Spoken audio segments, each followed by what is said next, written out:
think you're the only superhero in the world? Mr. Stark, you've become part of a bigger universe. You just don't know it yet.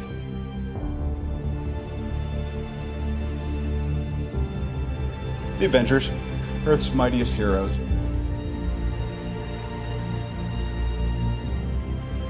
There are relics that predate the universe itself.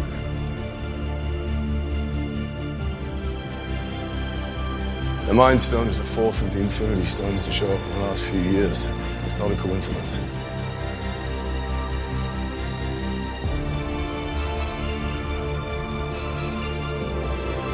Before creation itself, there were 6 singularities.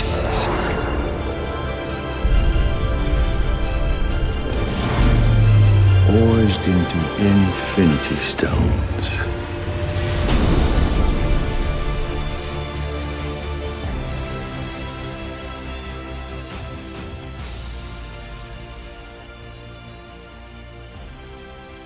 Hey everyone, and welcome to the Nerd Room's MCU Retrospective series, a 16-month look back at the Marvel Cinematic Universe leading into a weekend of release review of Avengers Infinity War.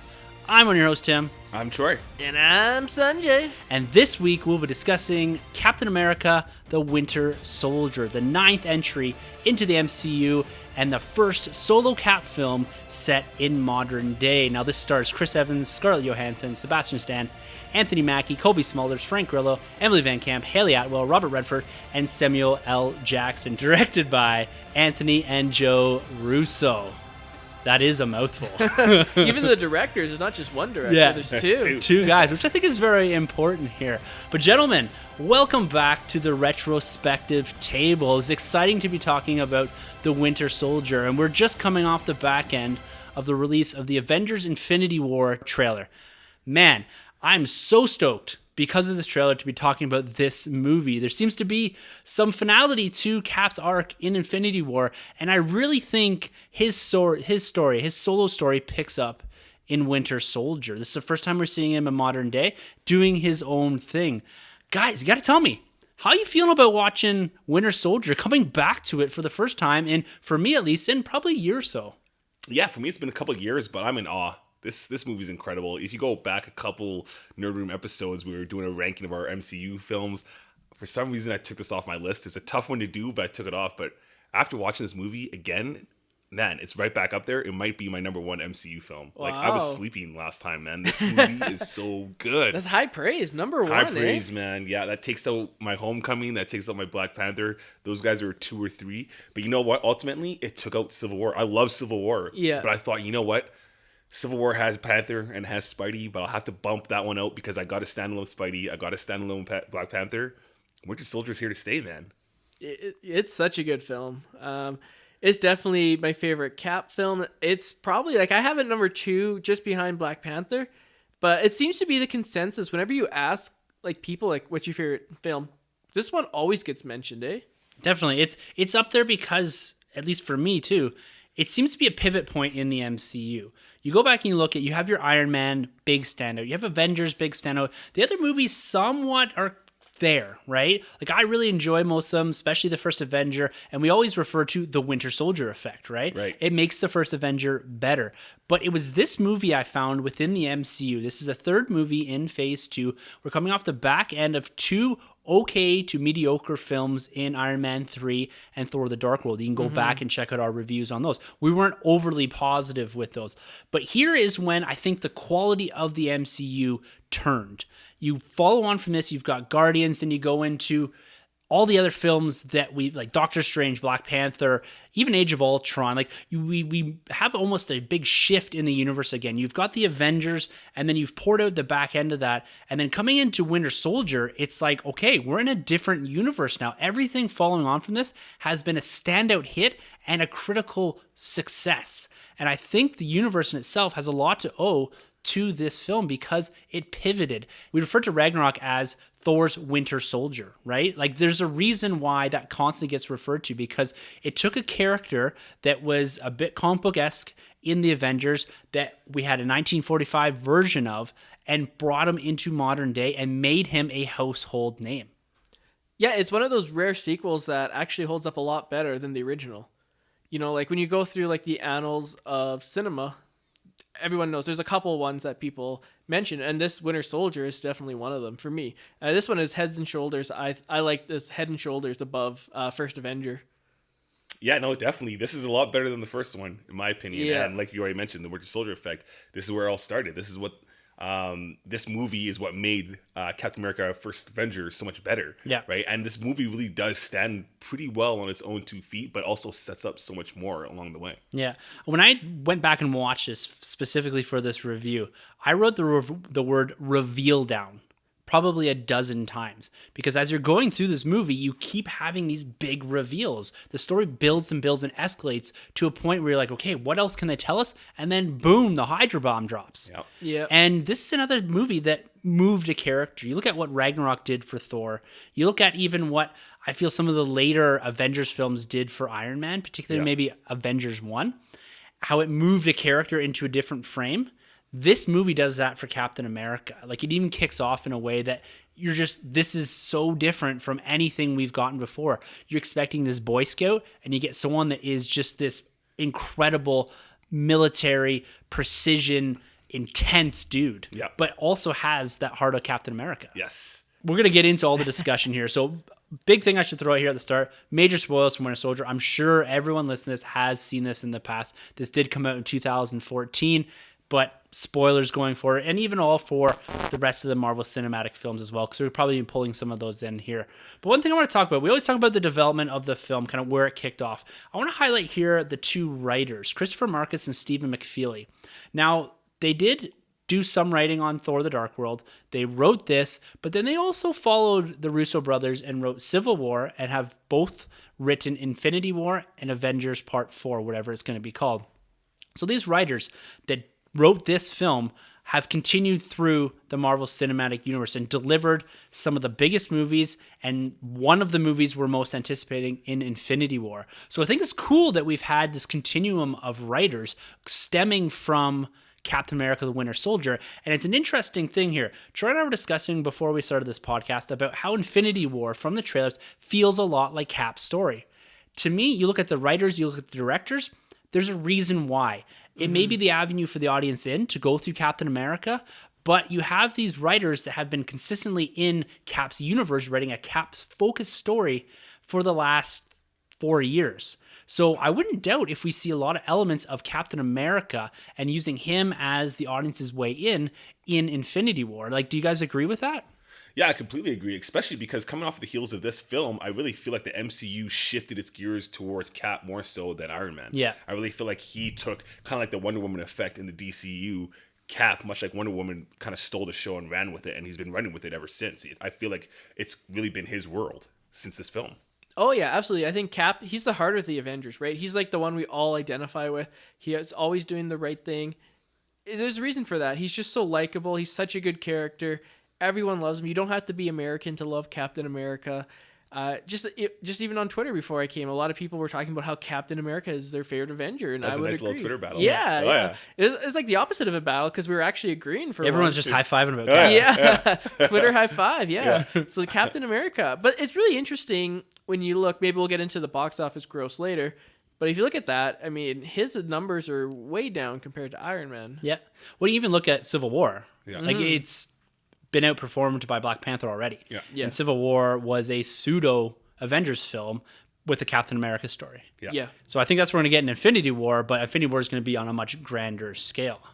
But when we're again, swinging back to the development of this whole film and taking Captain America into modern day, doing his thing along with S.H.I.E.L.D., bringing him up to date and giving him a new identity. They did this via an interesting genre, and that's a 70s spy political thriller.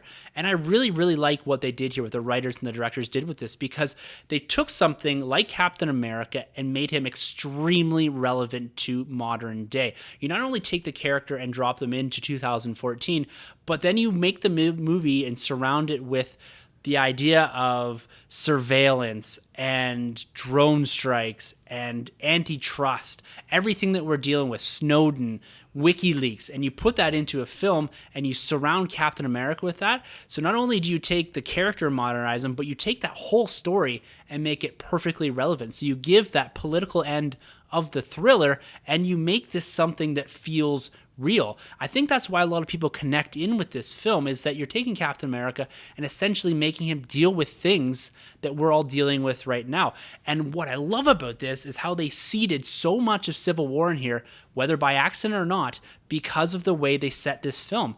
Captain America himself, as we've discussed, and even in Civil War, the comic books, you expect him to side with the government. You see all the seeds of mistrust sown in this film itself, and you understand why Captain America cannot sign the Sokovia Accords later on. So retroactively, this movie is made even better by what they're able to do and pull from this film and put it into Civil War. Yeah, no, I completely agree. It's great what they've really done here, especially kind of like, I remember going back, and this is more towards the comics, that up until Winter Soldier and Civil War, I was never really like a huge Cap guy. It was really around this time, not in the movie, but with the Winter Soldier effect is when I really started getting invested in the character a little bit more so, because I felt there was more layers to this character. There's a lot more going on than just the blue, red, and white. You know what I mean? So this movie, you know, takes hints of that and just goes so much further. It gives you that espionage, that Bourne Identity, for all you video game heads out there, the Metal Gear Solid kind of stuff going on in this movie. It's all in here, and I think they do such a great job. Yeah, I mean, it's not an easy task. You take Captain America, the first one, he's fighting Nazis. So how do you bring that forward to 2014 when this came out? You know, the idea of just fighting like the mustache twirling enemy, they could have done that, and then it would have just been like kind of hokey, but they actually made it feel more realistic, like the real today threats and the things that are going on today.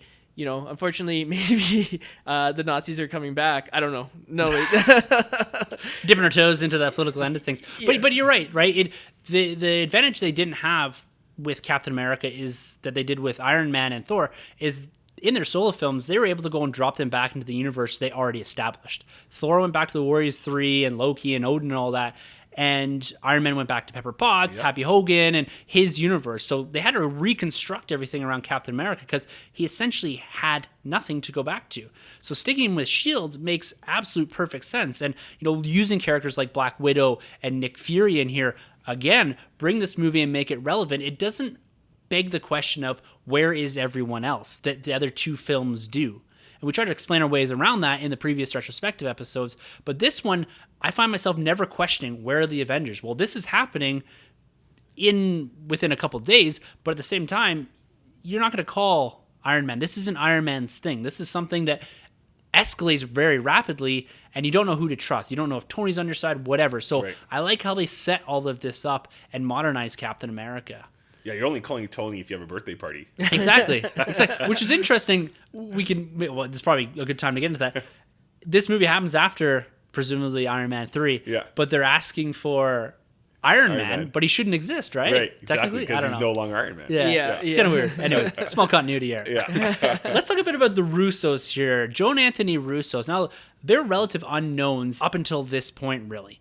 They had done Community, which is what they got this job on from Kevin Feige. He saw an episode, a parody episode. But up until this point, they had really only done You, Me, and Dupree. Great movie. So exactly not the guys that you hire to do a big budget Captain America film. But man, did they ever nail this? Oh, it's massive. I remember hearing like that those guys were hired on to do this, and I was kind of scratching my head because at this time, if I can go back in time, I wasn't that big on Cap 1. It was okay. And when I heard they got the Russo brothers to do this movie, I was like, really? So my intentions going into this film was kind of already let down. I was like, we'll see where this is going to go. Was I ever surprised, right? Yeah. Yeah. Well, I'm a huge fan of Community. I love that show. And there's actually a Easter egg from a Community member in this movie. Yeah, that's right. Yeah. So when I heard that, I was a little bit taken back. But then, being a big fan of Community, I was like, okay, I'll give him a chance because that's such a terrific show.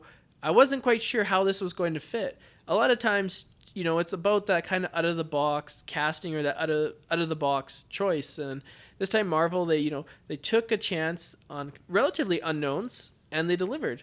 Yeah, they pulled from this TV talent pool again, the same way they did with Joss Whedon. So I like the idea too, and it seemingly makes sense having two directors bounce ideas off each other. It worked here. It works in Civil War. Hopefully it works in Infinity War. I have no doubt that it is. But it seems like they're able to handle these huge films. Now, this was the first step. But you look at Civil War on big ensemble cast. Infinity War, big ensemble cast. Even this one relative to Iron Man 3 and that, this is a fairly big ensemble cast when you're dealing with the layers of characters you have in here. So again, pulling from this TV talent pool is an interesting avenue because maybe it's these type of guys that have the ability to give enough focus to each character by having the experience in the TV universe. Each character seemingly gets their own arc. I never wear thin on anyone, and I'm never asking for more of a particular character. Like, I always want to see more Cap, but we get a good story out of him, and we get enough from the other characters like Black Widow and Sam Jackson. And they even take the opportunity there to lean on their stories and develop them a little bit, even in the background. We hear about Fury's Eye, we hear a bit about Black Widow's history and the KGB and the Soviet Union and her relationship with Winter Soldier. So they're able to do a lot of things. There's a lot of moving pieces in here, but it never feels clunky.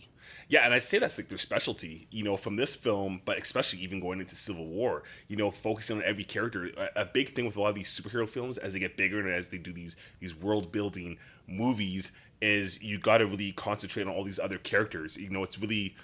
You really feel the price when they have a movie full of a bunch of characters and not everybody got to kind of shine, or it's kind of overwhelming. But the Russo brothers pull it off every time. With Civil War, I felt like everybody got their doses. Yeah. And in this film, right off the bat, like you get some Falcons, Sam Wilson, you get Cap, you get Black Widow, all within like 5 minutes, and you're like, cool, you got a good feel of them. Like, I gotta say, like, this movie is the best I've liked Black Widow at the time. Yeah. Like, out of all the other Black Widow appearances, this is the one where it's like, boom, I'm on it. Like, I want more of her. This is what I'm like, I could do a movie. Yeah. For sure, a Black Widow. Yeah, this movie here, definitely, you could tell they learned their lesson from Iron Man 2. Yes. Iron Man 2, you had Sam Jackson, Nick Fury, and you had Black Widow in there with Iron Man, and they didn't really balance it, in my opinion, appropriately. I feel like the pacing was off, and some of the characters got, better than the other. You got better screen time than the others. This one here, you could really tell they're like, okay, so this is what went wrong with Iron Man 2. Let's correct this, this, and this, and then the result is Winter Soldier. Yeah, well, in Iron Man 2, it was S.H.I.E.L.D. being bolted onto the side of an Iron Man story.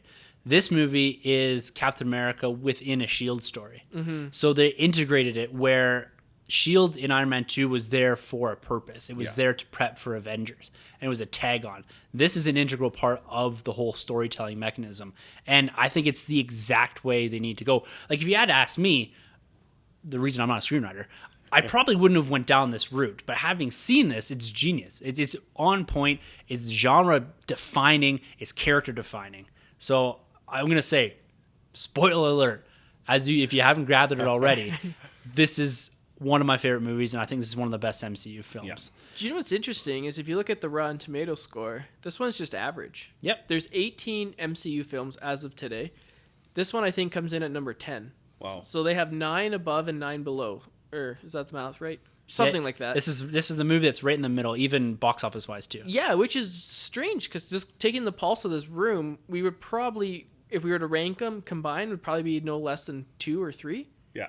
Right. So is it because it's more serious? Do you think that maybe the critics are a little bit harsher on this, or what's going on? Well, I really don't know where this Rotten Tomatoes score, and it's not a bad score. It's 89% with an audience score of 92%. Yeah, that's a terrific score. Like, most movies would kill for that score. When you look at Civil War, it's 91% with an audience score of 89. Black Panther, 97, highest rated comic book film of all time on Rotten Tomatoes, with an audience score of 79. So again, there's something funny there. Yeah. Like, I think that's a little bit about these groups, and we had talked about this in the past, but I'd be hard pressed, I think, to find someone that didn't like this movie, because going through it with the retrospective goggles on, honest to God, I can't find any flaws. There's 1 or 2 minor nitpicks in here about maybe they should have done this, but there's not much in here you need to change or even have to even think about changing. Exactly. Like, it's a very fluid movie, it's a very dynamic movie, and it's breakneck pace. Like, you never have a chance to take a breath.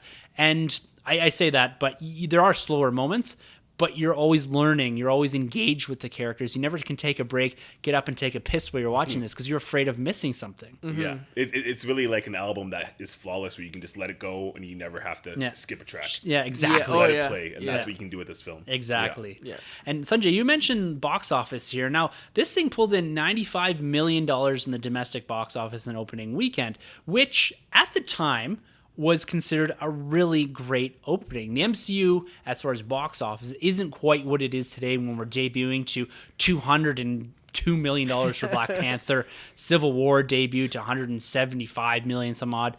And you're getting huge debuts. But at 95, this puts us at the 9th highest opening of the MCU, I believe. I might be off on that, but it's domestic total here, $259 million domestically. Like, think about that.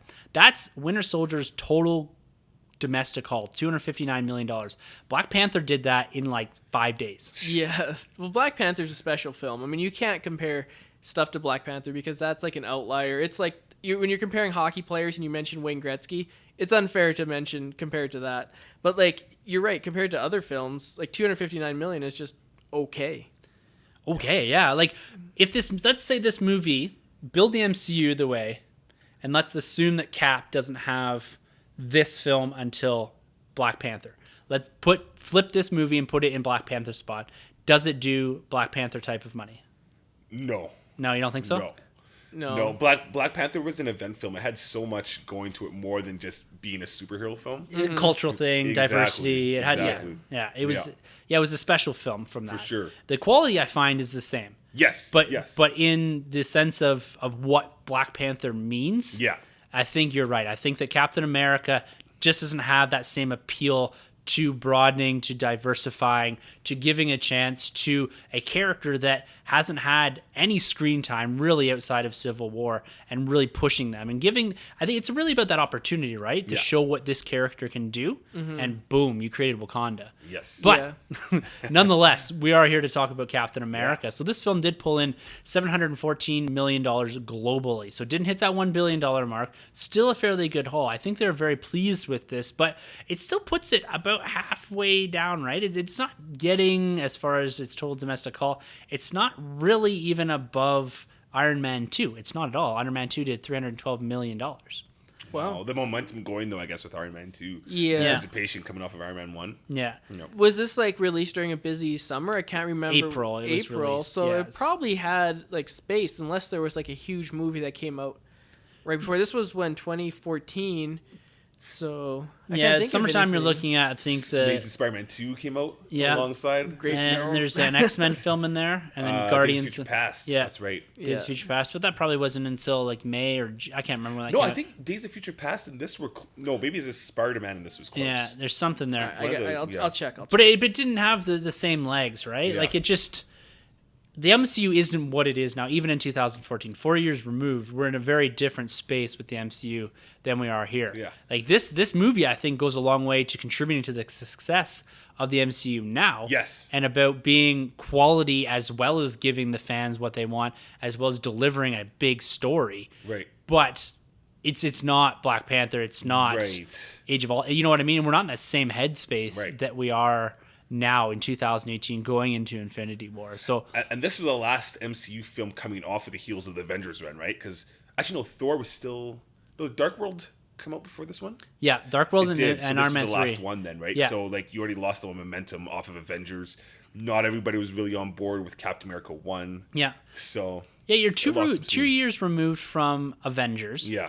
And you have to remember too that Captain America in Avengers was a difficult thing because he was a hard character to develop because he didn't have the time to bring him and modernize him. He kind of got thrown into the deep end of a battle with aliens. His suit wasn't quite there. Right. He was fantastic in the film, but they just didn't give him the time to develop. So I think there's this big question mark. You knew who Iron Man was in the modern world. You knew who Thor was in the modern world. You didn't know who Captain America was. So there's still a big, I would say greater audience misunderstanding of who Captain America was and what he could potentially be. Yeah. I just took a look. So this came out at the beginning of April. there's nothing else in April 2014. There's like Rio 2, No. Draft Day. So this is very strange. Yeah, it just didn't have the legs. And Yeah. I think that's just a testament or speaking to what the MCU was. We look back at the MCU and we think it's always been this juggernaut, but it hasn't, right? No. Like there was a step change, I think, in 2014 as far as the quality of films, and that was followed up with the box office eventually. Like you look at Guardians was probably also in 2014, but probably one of the biggest standout hits, not because of pure box office, but of what it was able to do with characters that had or were big unknowns and drew in a big audience. Like it did better than Winter Soldier, Guardians of the Galaxy. Yeah, I mean, you mentioned this is kind of the turning point. Ever since this movie, I don't think MCU has had a bad film. No, and you look back, there hasn't been. Like the last bad film was, or maybe not so great film, was Thor: The Dark World, I think. Yeah. They had Iron Man 3, Thor: The Dark World, and since then it's been, at a clipping pace. Yeah. Oh, yeah. So, speaking about the timeline here and where this movie lies, Winter Soldier itself takes place about 2 years after the Battle of New York. So, there's a big window in there of Captain America modernizing, training, because you see a big difference in his fighting abilities, his skill set. There's a lot of parkour. He's a bit more violent, Yeah. which is kind of nice to see, actually. There's nice references in this film also to Doctor Stephen Strange, what comes a bit early. Yeah. But Right. Banner, Iron Man, Avengers Tower's in there. So there's a nice nod to the much bigger universe. And of course, we've got S.H.I.E.L.D. in here as well, kind of tying this whole thing together. S.H.I.E.L.D. was used as that relative glue up until the dismantling of it here in this film that held the universe together. So you could have Coulson or Fury or Maria Hill pop up in these films, and it kind of gives you that connective tissue. Now they're relying on their bigger stars like Downey and that to be that connective tissue, not relying on a Phil Coulson anymore. Right, which is a trend we see going Yes. forward in the MCU. Yes, which I want more of. Yes. Yeah, because he's like Ragnarok had Banner, you know what I mean? Yeah. It's about supporting cast no longer being characters like your Furies, but it's being, your big three or whatever. So it's awesome. Yeah. Yeah, but I think this film really had a hand in that, is bringing in other characters to support your main solo character. You don't have to have a supporting cast around him that doesn't show up in event films. Right. You can surround a character with a Black Widow, with a Fury. You know what I mean? I think that's really cool. Yeah. Yeah, because this movie here, as I think about it, we see Falcon, who's introduced in this film. Mm-hmm. We don't see him again till Ant-Man. Is that Age of correct? Ultron. He's in that party scene. Oh, right, yeah, yeah. that's right. Yeah, there's a bit of a reference to what him and Cap have been running around doing, trying to That's find Winter right. Soldier. But it's pretty cool what this movie's done, and then I guess Age of Ultron, because by the time he hits Ant-Man, he's an Avenger. Yeah. He's a big deal. Yeah, The end fact of that Ultron, when, yeah. Yeah, and then when he shows up in that movie, the crowd's like, whoa, because that's a big spoiler. Like, don't tell anybody that Falcon's in Ant-Man, Yeah. because he's already a big deal after 2 movies, and he didn't have like a big role. It's pretty impressive. Yeah. Yeah, Anthony Mackie's a terrific actor. He's awesome. great. He feels like he's been in this franchise since the beginning. Yeah. Yeah. Well, Like right he- off the bat, the chemistry between the two is unlike any other. I mean, you could say it's better than Bucky's and Cap's in the first yeah. movie. Yeah. Right? They established it pretty well here. Yeah. Well, that's something we can get into, but the relationship between Anthony Mackie and Chris Evans and that translating onto screen, I think it's better than anything we ever seen from Bucky and Cap. Exactly. Like, it's more believable that he would defend Falcon in the way based off their chemistry than he does Bucky later in Civil War. Yeah. Which is so cool because, again, going back to the comics, like way back is a team up issues for countless amount of years, right? Yeah. Falcon and Cap. So I think that's really great that they picked up on that. So well casted to Anthony Mackie. Well deserved. He's been acting for quite a while. Yeah. Right. So to see him finally get this big role and just embrace it, I love it. And going into the future, I feel like this is why this guy could possibly be Captain America one day. Yeah. Do you think we'll see. get a Falcon solo film, or do you think? Not a solo film. No? If anything, it may be him becoming Cap, maybe alongside with Black Widow or something. Yeah. But I wouldn't see a solo.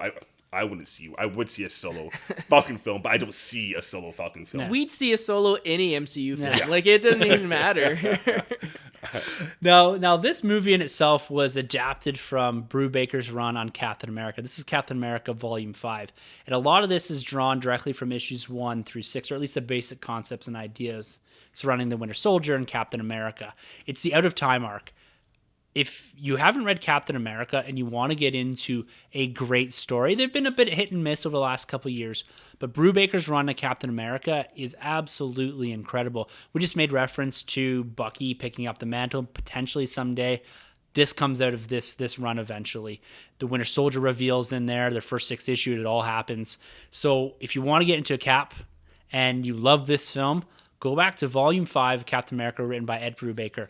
It's my favorite Cap run.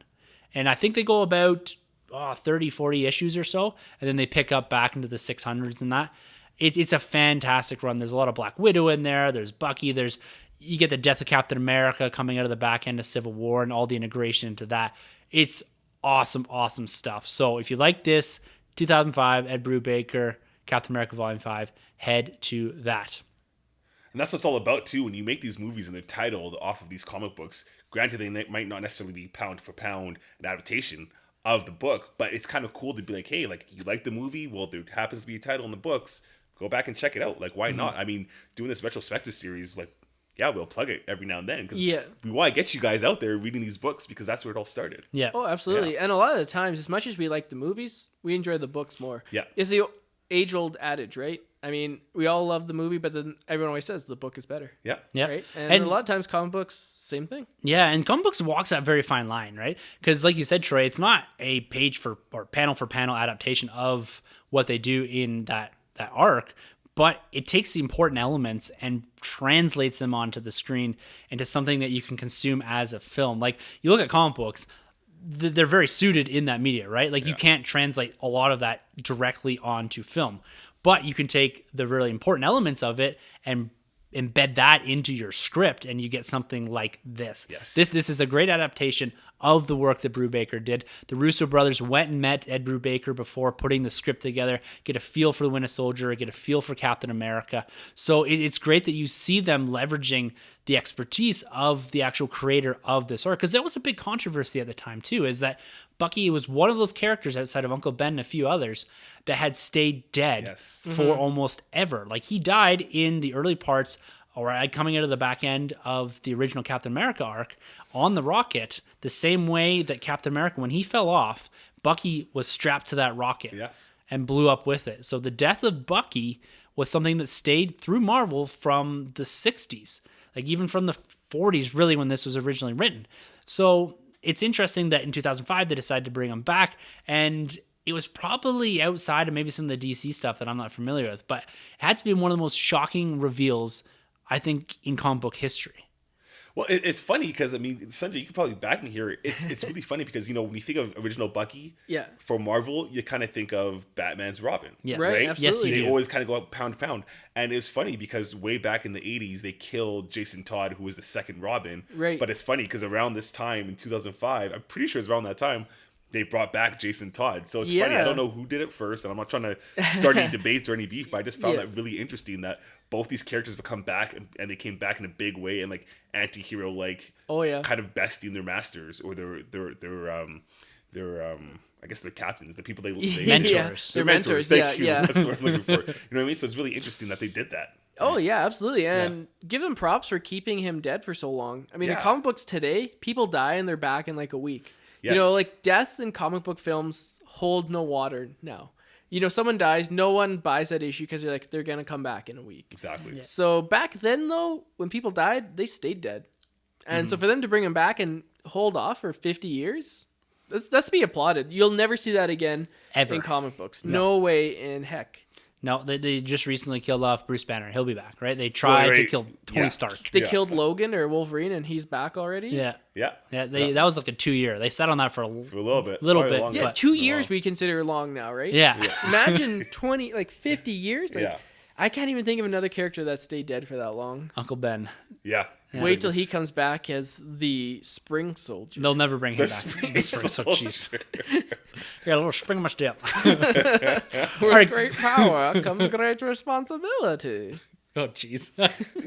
All right, guys. With that, I think it's time to jump into this film. And again, we're going to say spoilers, major spoilers for Captain America, the Winter Soldier. Now, we made references already, but this thing opens with just a brilliant scene. It's a slow scene, but it really amps you up for what's to come with the relationship between Anthony Mackie, Sam Wilson, and Chris Evans' Captain America. I love this on your left thing. And Captain America is just sprinting around Washington. It gives you a frame of reference as to what and where this is going to be. You center a political thriller in Washington, D.C. So brilliant setting for this.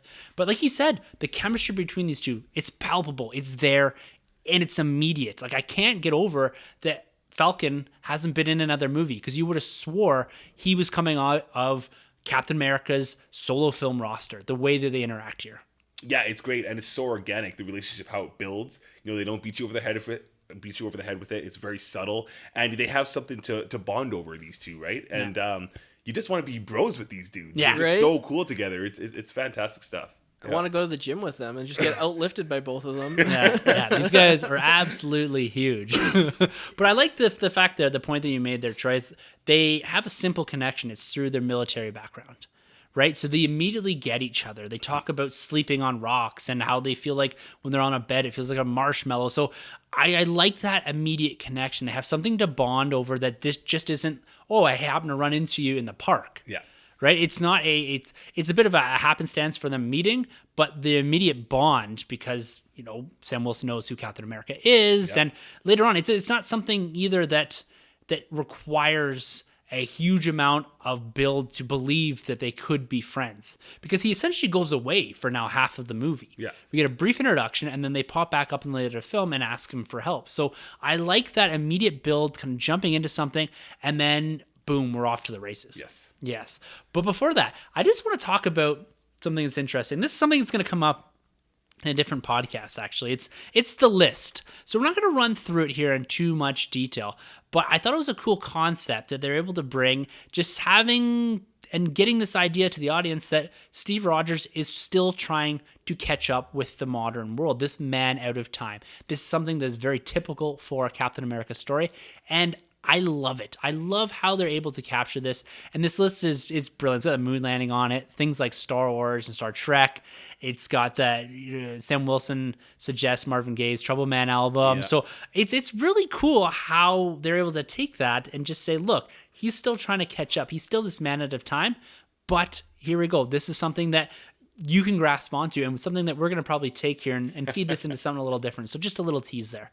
I love that. It's brilliant. And to make this movie more global, I believe, depending where you were in the world, the list has changed. That's right, yeah. I thought that's so cool. Yeah, yeah. I don't think there was a Canadian list, though. No. No way. I don't know what You're so Canadian, no way. Well, yeah. What would you put on it? We may get into that later, so hold that. Put a pin in that. But like I said, I was thinking that exact same thing. But like I said, after this moment, Captain America gets picked up by Black Widow, her introduction into this film, and we're off to the friggin' races. After this point, this movie does not slow down for much. And we hop right into the Lemurian Star. So this is a boat, a shield boat, out in the middle of the Indian Ocean. It has a hostage situation. So Rogers, Romanoff, and Agent Rumlow, so Brock Rumlow, is dropped into this. He eventually turns into Crossbones, which is really cool. I like that they integrated this character. He's a big Hydra guy from back in the day. Really cool to see him here. But they're on a boat, and you got to tell me, guys, like, when you saw this for the first time, or even when you rewatched it here, this whole opening scene, this opening action sequence that comes basically right out of the gates, tell me this doesn't hook you for the rest of the film. Not only do you get Captain America's stealth suit, which I think is my favorite suit to date. So nice. But you get this incredible score behind this film. We've talked in the past, every movie we've reviewed, we've always said, it's got a weak score. I don't really remember it. I can't really do anything with it. It never draws me in the same way that you even get with some of the Justice League stuff and the Batman stuff. Like, as much of the faults I've pushed on that, the score in there pulls you into it. It feels epic. We've never really had that with a MCU film, I think, until maybe the Avengers, but really this one. Mm-hmm. This one drags me into the film every time it picks up the pace, and there's almost themes in here, right? Yeah. Like when we start off the film, you've got that original Captain America score is tied into it. You get on this, it gets really intense. Bucky, the Winter Soldier, has his own theme, that kind of screaming theme. Yes. So I really love what they're able to do here, but let's talk about this opening action sequence. Captain America is a brutal fighter. Oh, Yeah. This scene's cool. This goes back to the reference I made with Metal Gear Solid 2. Man, you know, like the bunker scene. This guy hops off the plane with is it the helicopter or is it the plane? Quinjet. The Quinjet, which is so cool because it goes back to Avengers 1, right? Yes. Where he jumps without the shield. Or without the parachute, just the shield. Oh, yeah. Does the same thing here, which I thought so cool. The stealth is awesome. I love that. But just this whole espionage aspect of the character, because we did not see any of that in First Soldier or the first Avenger. The action is so much done so much better here, and I love what's going on here, man. It's great scene. I totally agree, and I just got to add, several people died in that scene. Oh, yeah. Oh, yeah. Captain America does not hold back. When you talk about Batman killing, Captain America goes full killer in this. Like, He was running there at one point and just pushes a guy off the side of the boat. Yeah. I can definitely drown. oh, yeah. And to get hit with one of his shields would yeah. probably be worse than a bullet. Like, you're talking about death. It's so cool to see him have like the shield play because we didn't get enough of that in the first one or even Avengers. You know, here he's whipping that shield. It's coming back to him, doing all sorts of cool stuff, man. Yeah, the shield is so dynamic in this film. I think this is probably the best we've ever seen it. Even going up into Ultron and Civil War and all that, for whatever reason, they focused in a lot on making it a weapon and not something for defense. Yeah. Like we didn't see this as much in Avengers or even in the first Avenger about it being kind of this very physical weapon, this dynamic weapon, and something that's used on the attack rather than the defense. Yeah. And that's where the twist is in all this. And yeah, you're right. It's awesome, and it hurts to watch some of these guys get hit. And when he chucks the knife at that guy's hand, that's intense. Oh, yeah. That's more like Bucky cap as opposed to Steve Rogers cap. Yeah. You know? Were you guys happy to see GSP in here? Oh, Love that It was fight really scene. cool. I love too because it's Batroc the Leaper, Yeah. who's French in the comic books. And kind of a goof. Yeah, he's kind of a weird character. He's literally a mustache twirler. Yeah. He's got this big ass mustache. But yeah, he's great. Great casting there, and the fight between the two of them. When he takes off the helmet, puts down the shield. Yeah. Ready to roll. I love how he's able to bait Captain America into that. Yeah. Which is one of the things that I'll say that I found a little weird. Like I love it. But with the goggles on for the retrospective here, do you think Captain America would be baited that easy into a fight like that? Or do you think they're trying to say something about his discontent with things? Like the fact that he pops his helmet off and drops his shield and just goes hand to hand with them? Like that's a little weird. Like it didn't take much to bait him into that. But he knows he could beat him, right? Yeah. Like, if he was going up against, say, like Thanos or someone like Ultron, he ain't doing that. But because it's Bartok the Leaper, he's like, okay, I got this. Like, I could do this with one hand tied behind my back. Yeah, I think it's kind of like the Spider-Man effect. Like he's constantly always holding back. But if you really want to let him loose, he'll lay you down. No problem. Oh, right? Yeah, it's badass. Oh, yeah. I think it's so cool. Yeah. And one of the major things that happens on this boat is side mission from Black Widow. Not only is she in there kicking ass, too. Like I love what they do. I think Troy, you're right. This is probably one of her, if not her best movies. But it's this theme of trust or antitrust. So there's a lot of little pieces moving around, even on this first scene here, with Black Widow, with Captain America, side missions. And that's something that's built into this whole film, at least the first part of it, is the idea of trust. We go back later with Fury. There's a big trust issue. He says at one point, don't trust anyone. So I like that they're building this into this overall espionage feel of the film. And they're seeding these seeds of discontent, like I mentioned at the start, of Captain America and how he feels about S.H.I.E.L.D. and what they're doing. He says right at the start of this that he's tired of being Fury's cleanup dog or whatever he says, right? He's tired of cleaning up the mess that Fury has made or S.H.I.E.L.D. has made. And he essentially seems to be at one point, even with the Falcon, he's kind of figuring out what he's doing or what he wants to do. And this is one of the brilliant points about Captain America, is he doesn't know who he is in the absence of war. Yes. He's never lived a life where he's not a soldier, really. So he kind of goes to 1945. He's in, America, post-World I, into World War II, goes to war, frozen, wakes up, fighting aliens, and then he's into S.H.I.E.L.D., right? So he doesn't know a life where he's not fighting.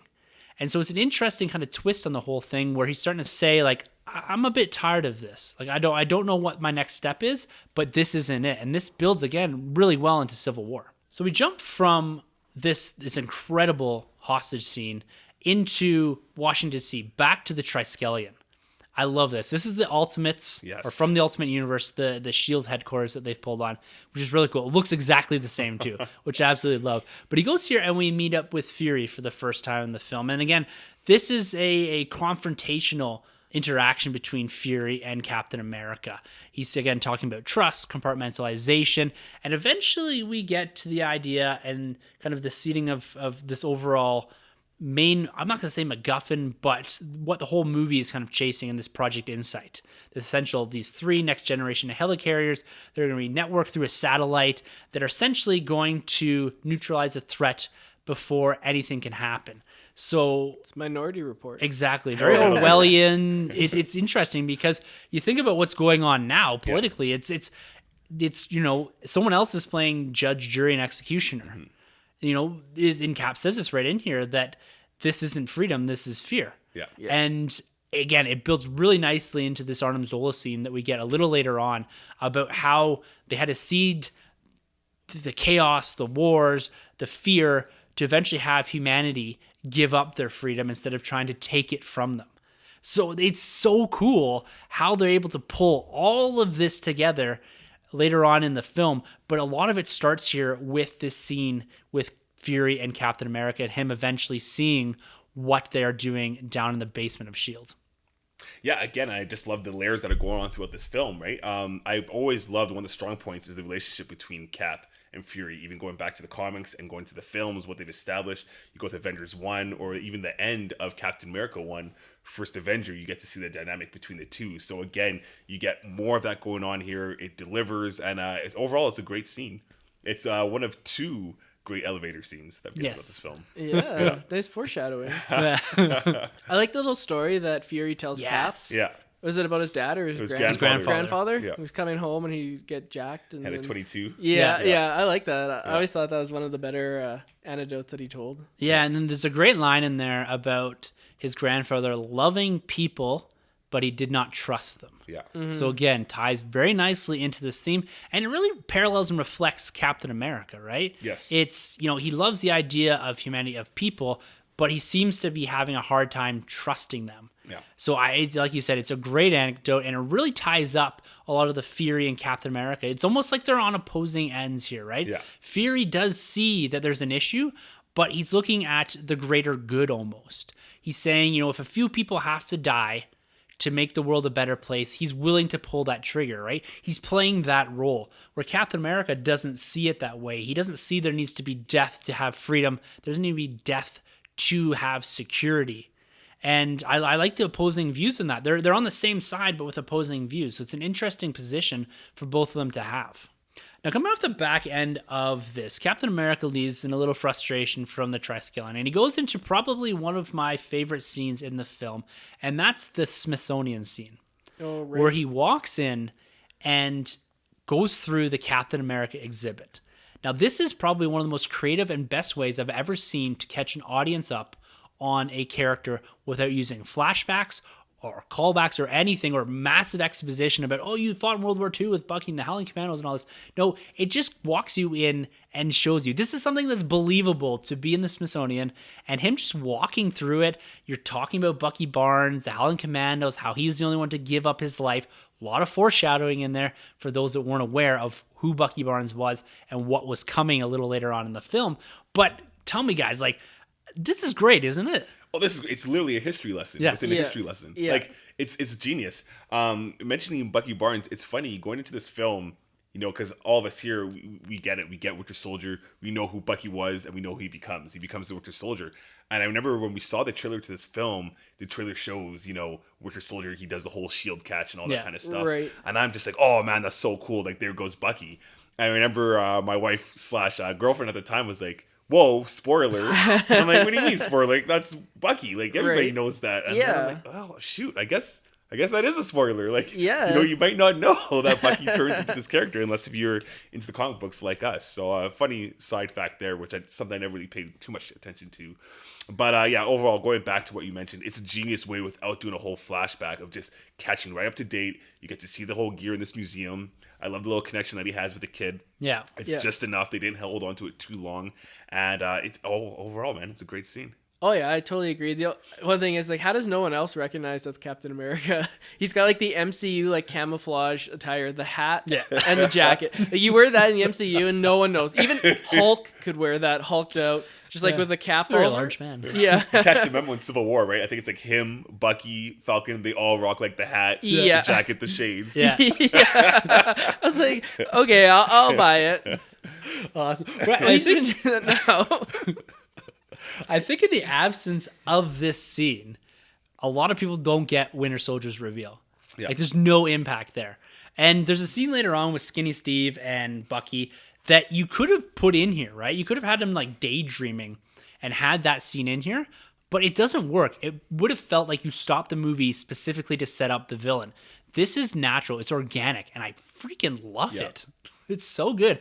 And you also get a Sharon Carter cameo in there as well. She's speaking on the screen kind of from the 70s or whatever about how Captain America saved her eventual husband and all that. And she has kind of this, you can tell like she has this, still has feelings for Captain America. And then we get a nice Haley Atwell inclusion here as old Sharon Carter. So they managed to slip her in there. And she's got dementia, which is another interesting thing because this is going to be very painful for Steve Rogers to see someone that he cared so much for constantly have to go through this reveal that he is alive again. So him having to relive that, think about that. He's come back from being frozen for 70 years, and the woman he loves, he has to continue to relive that moment of him coming back again and again and again because she's got dementia. Like it's painful to watch, but I think it's a really interesting add-on to the Captain America and Sharon Carter dynamic. Yeah, it's or Peggy Carter or Sharon Carter. Sorry, Or yes, Peggy Peggy. Carter, right? Yes, Yeah, Sharon comes later. Yeah, it's really cool what they do there, especially because they could have very well just done a whole little thing where it's like the first time Cap meets Peggy, and we've been like, okay, cool, whatever. But they do it in such an interesting way that they've already established a relationship since the events of the first Avenger. But then we also get boom hit with the dementia, and then they always have to go through that cycle. Yeah. So it's like a double whammy. It's a really cool effect. Going back to Peggy Carter in that little history lesson. The Peggy Carter show, does it catch you up to date with any of that? Like, do you see her husband in that show? No, I didn't watch the second season of it. Okay. But it takes place for the most part just after World War II. So when they all come back from the front line. So 46 through 48. So you see Stark's dad? Yeah. So he's in there quite a bit too. And Cool. the SRR is still a thing. So that doesn't become S.H.I.E.L.D. We kind of get a foreshadowing to that Stark, Tommy Lee Jones's character, as well as Haley Atwell's Peggy Carter, eventually start up S.H.I.E.L.D. So Right. SSR essentially is a precursor to S.H.I.E.L.D. Yeah. And Tommy Lee Jones isn't in the show, though. No, I don't think so. Yeah. But you don't get, I don't think any of that. You get some kind of nice references to the Super Soldier Serum and them chasing that and Stark and all that, but it's not so much related to the kind of the 70s and all that and her having a family. I think it's all pre that. Right. It would be really confusing to be Peggy Carter. I mean, imagine you're 90 years old, you have dementia, you wake up, and you see Steve Rogers, and he still looks like how he did in 1945. Like, that would be terrifying. You'd be like, what the hell's going on? Like, I have no idea. And you look down, and your like hands all wrinkled. You'd be like, what the fuck happened? Yeah. Yeah. I mean, you'd look down, and you'd be like, what happened? Not there yet. No, so it's a fantastic scene, and you almost don't have to watch the first Avenger. Yeah. Like, you could get away if you really wanted to and not watch the first Avenger and still get all the big reveals, all the character development in here, and the big steps each individual takes throughout the majority of this film. Do you know anyone that's watched Winter Soldier before watching First Avenger? I'm sure there's plenty of people. If you have, let us know on Twitter and see if you have caught up, and then you go back to watch it. Because at the time, First Avenger was kind of like one of the lesser knowns, right? Yeah. It definitely wasn't, and it was hard because he's got this big stardom. He's Captain America, so it's a bit harder to sell. Yeah. Than your Hulks and Iron Man and stuff like that, Right. even, right? So it's a difficult time period to have Captain America on things. Yeah. Even in just merchandise wise too. Yeah. Outside of the comics, because the tone they set with First Avenger wasn't really colorful, even though Captain America is one of the most colorful kind of characters. So it's kind of a different tone. When you go into this film, right off the bat, it's set in that modern day. It's Yeah. not like that gray, washed out kind of tone, you know? Yeah, definitely. All right, so we set the scene here with Fury, Captain America. We've got most of our characters reintroduced here. And Fury goes and meets who eventually becomes kind of the main antagonist of this film. The Hydra is the big antagonist, but this Alexander Pierce, played by Robert Redford, someone that has, a long history of starring in films of the similar vein to The Winter Soldier. And they have an interesting dynamic. They have a lot of history together, which we get some exposition on, but he really sees this idea of this Project Insight going forward, where Fury's starting to get a sense that something is up. He asks him to halt this. He refers to the World Security Council. This is back and forth. They really want this going. But the Secretary Pierce here, what do you think about Robert Redford starring in this role and being the main villain here, or the eventual villain? He's not a villain in the normal, typical sense of an MCU villain, but he's someone that's kind of sitting on that antagonistic end. World-class actor. Again, absolutely.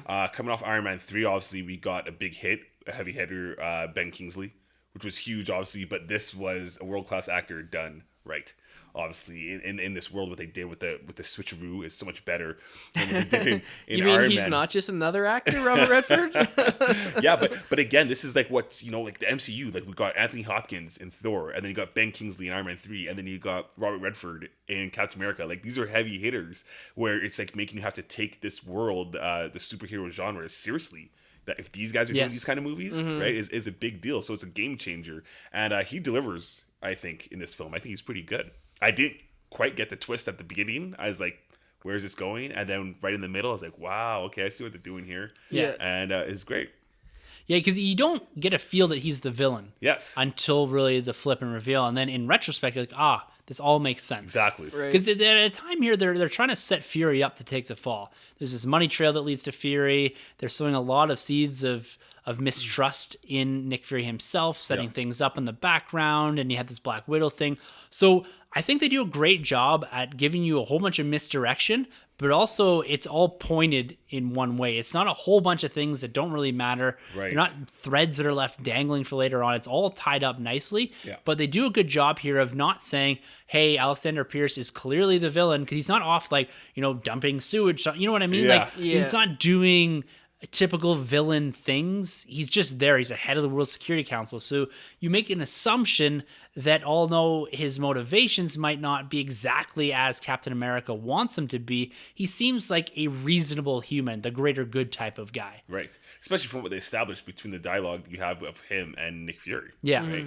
Yeah, and that whole thing when he eventually talks to Captain America too about, to make a better world, you have to tear the old one down. Yep. So there seems to be an idea there that he wants a better world, but he's willing to sacrifice to get people there, or to get humanity there. But what all this leads into is one of the best chase scenes in the MCU, if not the best one. This is Fury. He hops in a car. He's called Mariana Hill to come back. He figures something's up here. But then we get just this incredible scene. And I love how it starts off. Is he looks and says, do you want to see my lease to these cops? Again, a real poke at modern issues.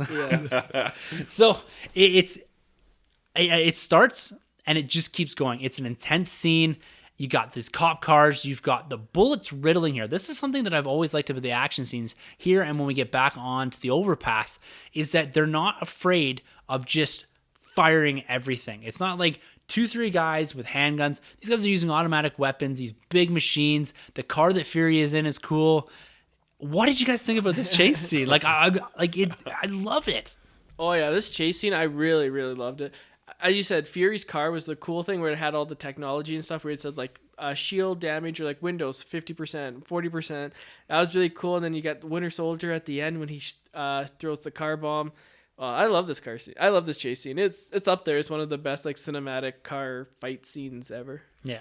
Yeah, no, this scene was really cool, man, and so well done, and it was smart too because, for one, Samuel Jackson, he's great, but physically we couldn't really see him do this outside of the vehicle. So what better way to do this than put him in this vehicle to do all this craziness? And two, we never really seen Nick Fury in this world handle his own. We know he's the big dog, but we're well, how does he back it up? This is how he backs it up in this movie, which is really cool. The car technology is awesome because we all know how Iron Man's suit works. So the audience is already used to all the commands it's giving. Not a big leap. Right? So everybody's on board with how this car functions. It's the way better than the Go-Go Gadget car or the Knight Rider. I want that Chevy. That thing was was awesome. And then once you think he has everything under control, boom, we get the big bad. We finally get, Winter Soldier appear, and this guy's horrifying. This is the modern day T-1000 coming at you. Yes. And it was so cool. Like you mentioned before, the score, his music that kicks the in. scream. Oh man, it's fantastic. And then Nick Fury just gets out of there. Love this scene. Yeah. This scene. It was great. Yeah, it's on point. One of the best in the film. Yeah. And you're right about Fury. It's the physicality of it, right? Yes. You get this idea that, yeah, he's involved in this big scene, but the car's doing all of the moving. Yes. And he's in there controlling it, doing his thing, and he's got some great one-liners in there. But you're right, they couldn't have him out in the street running away from these guys. He had to be in something. So it's a great way to give Fury, again, an action scene, but also not have something that's so unrealistic and not believable. Yes. And this comes down to the directors, Joe and Anthony Russo, giving each character something big to do. You know, in the absence of this scene, you don't get much Fury in there. Yeah. Because this eventually leads into a much more important scene after escaping the Winter Soldier, is that he ends up in Captain America's apartment. Right. And this leads again to him telling Captain America, don't trust anyone, and him being shot by the Winter Soldier. And so this is a direct follow-up from this chase sequence, and then we get another big action piece with Captain America versus the Winter Soldier, and that scene where he catches the shield. Yeah. Like, that's iconic. Like, that's from one of the first trailers, your first insights into someone big, because when he was in the car chase scene, you don't get much of a view of the Winter Soldier. You get the arm. It's kind of blurred through the shattered windshield. This is our first look at our villain. And man, catching Captain America's shield, that's a way to introduce a villain. It's so cool, especially because I think this is the first film where we've been introduced to a villain where he has like zero dialogue, which just adds more to this character, the villain in him. You know, everybody else, whether it's been Whiplash or whoever, they've all been a little chatty. Yeah. This tone is set immediately with Winter Soldier. I don't think even Sebastian Stan has many lines throughout this film. No. He doesn't say much. No, he really doesn't. Yeah, and they really actually borrow that same elements from that into Thor Ragnarok with Hela grabbing Thor's hammer. Yeah. Yeah, good pull. Good pull. Now here's a question for you guys. Should Fury have died in this film? He gets shot up pretty good here, and it looks like he dies. They play it off with Widow, Mariana Hill, and Captain America watching him die on the table. Would it have been better for the MCU and for this story if Fury had died in this scene? Have we had Fury since this film? He's in Age of Ultron. Barely. Shows up in the garage, right, behind the tractor. Oh, yeah. There you go. Yeah. You know what, though? I'm going to say just because he's Nick Fury, no. Because Nick Fury never dies. He's always been known for having, like, the bots. Yeah. You know, especially if there's a bigger game plan for this character. I would say this is probably one of the fake out deaths that I'll tolerate, where he's like, he's dead, but he's not dead. He comes back. It's hard to say, too, because we haven't seen where his story necessarily ends. But I'm going to say I like what they did with him, and I'm going to say no, I'm glad they didn't kill him off in this film. Yeah, I'm glad they didn't kill him off, but actually I'm going to say, you know, I found the fake out deaths in this a little too much because Captain America fake out death at the end of First Avenger, Bucky fake out death in First Avenger, and now you got Nick Fury fake out death. So it's 3 fake out deaths in 2 movies for Captain Maybe Red America. Skull. Yeah, Red Skull might pop up Red Skull still. as well, so maybe that's 4 fake out deaths. I mean, I feel like it's a little bit overused. I feel like they could have still had the same impact without him dying. But I'm glad he didn't die because I love Samuel L. Jackson, and anytime he's in a movie, I'm more excited for it. So I'm glad that Nick Fury's still alive. Well, I'm going to have to take an opposite position on this than you guys because I feel it would have been more impactful for the film and more impactful for the character if he had have died in this scene. Now, he doesn't do much else in this film itself, right? He sits up and says, I have an idea. This is what you do. Maria Hill could have done that. No problem, right? Give him the chips. Here's the idea. It's kind of a nice reveal. It's like, okay, everyone's kind of back together here. Yeah. But you look at what Fury's done since then. Like, this is his best film. Yes. Oh, yeah. Out of the Avengers, whatever, the Iron Man 2 stuff, whatever. This is by far his best film. And to have him die here gives you a lot more impact for Winter Soldier. It gives you a nice ending to Nick Fury.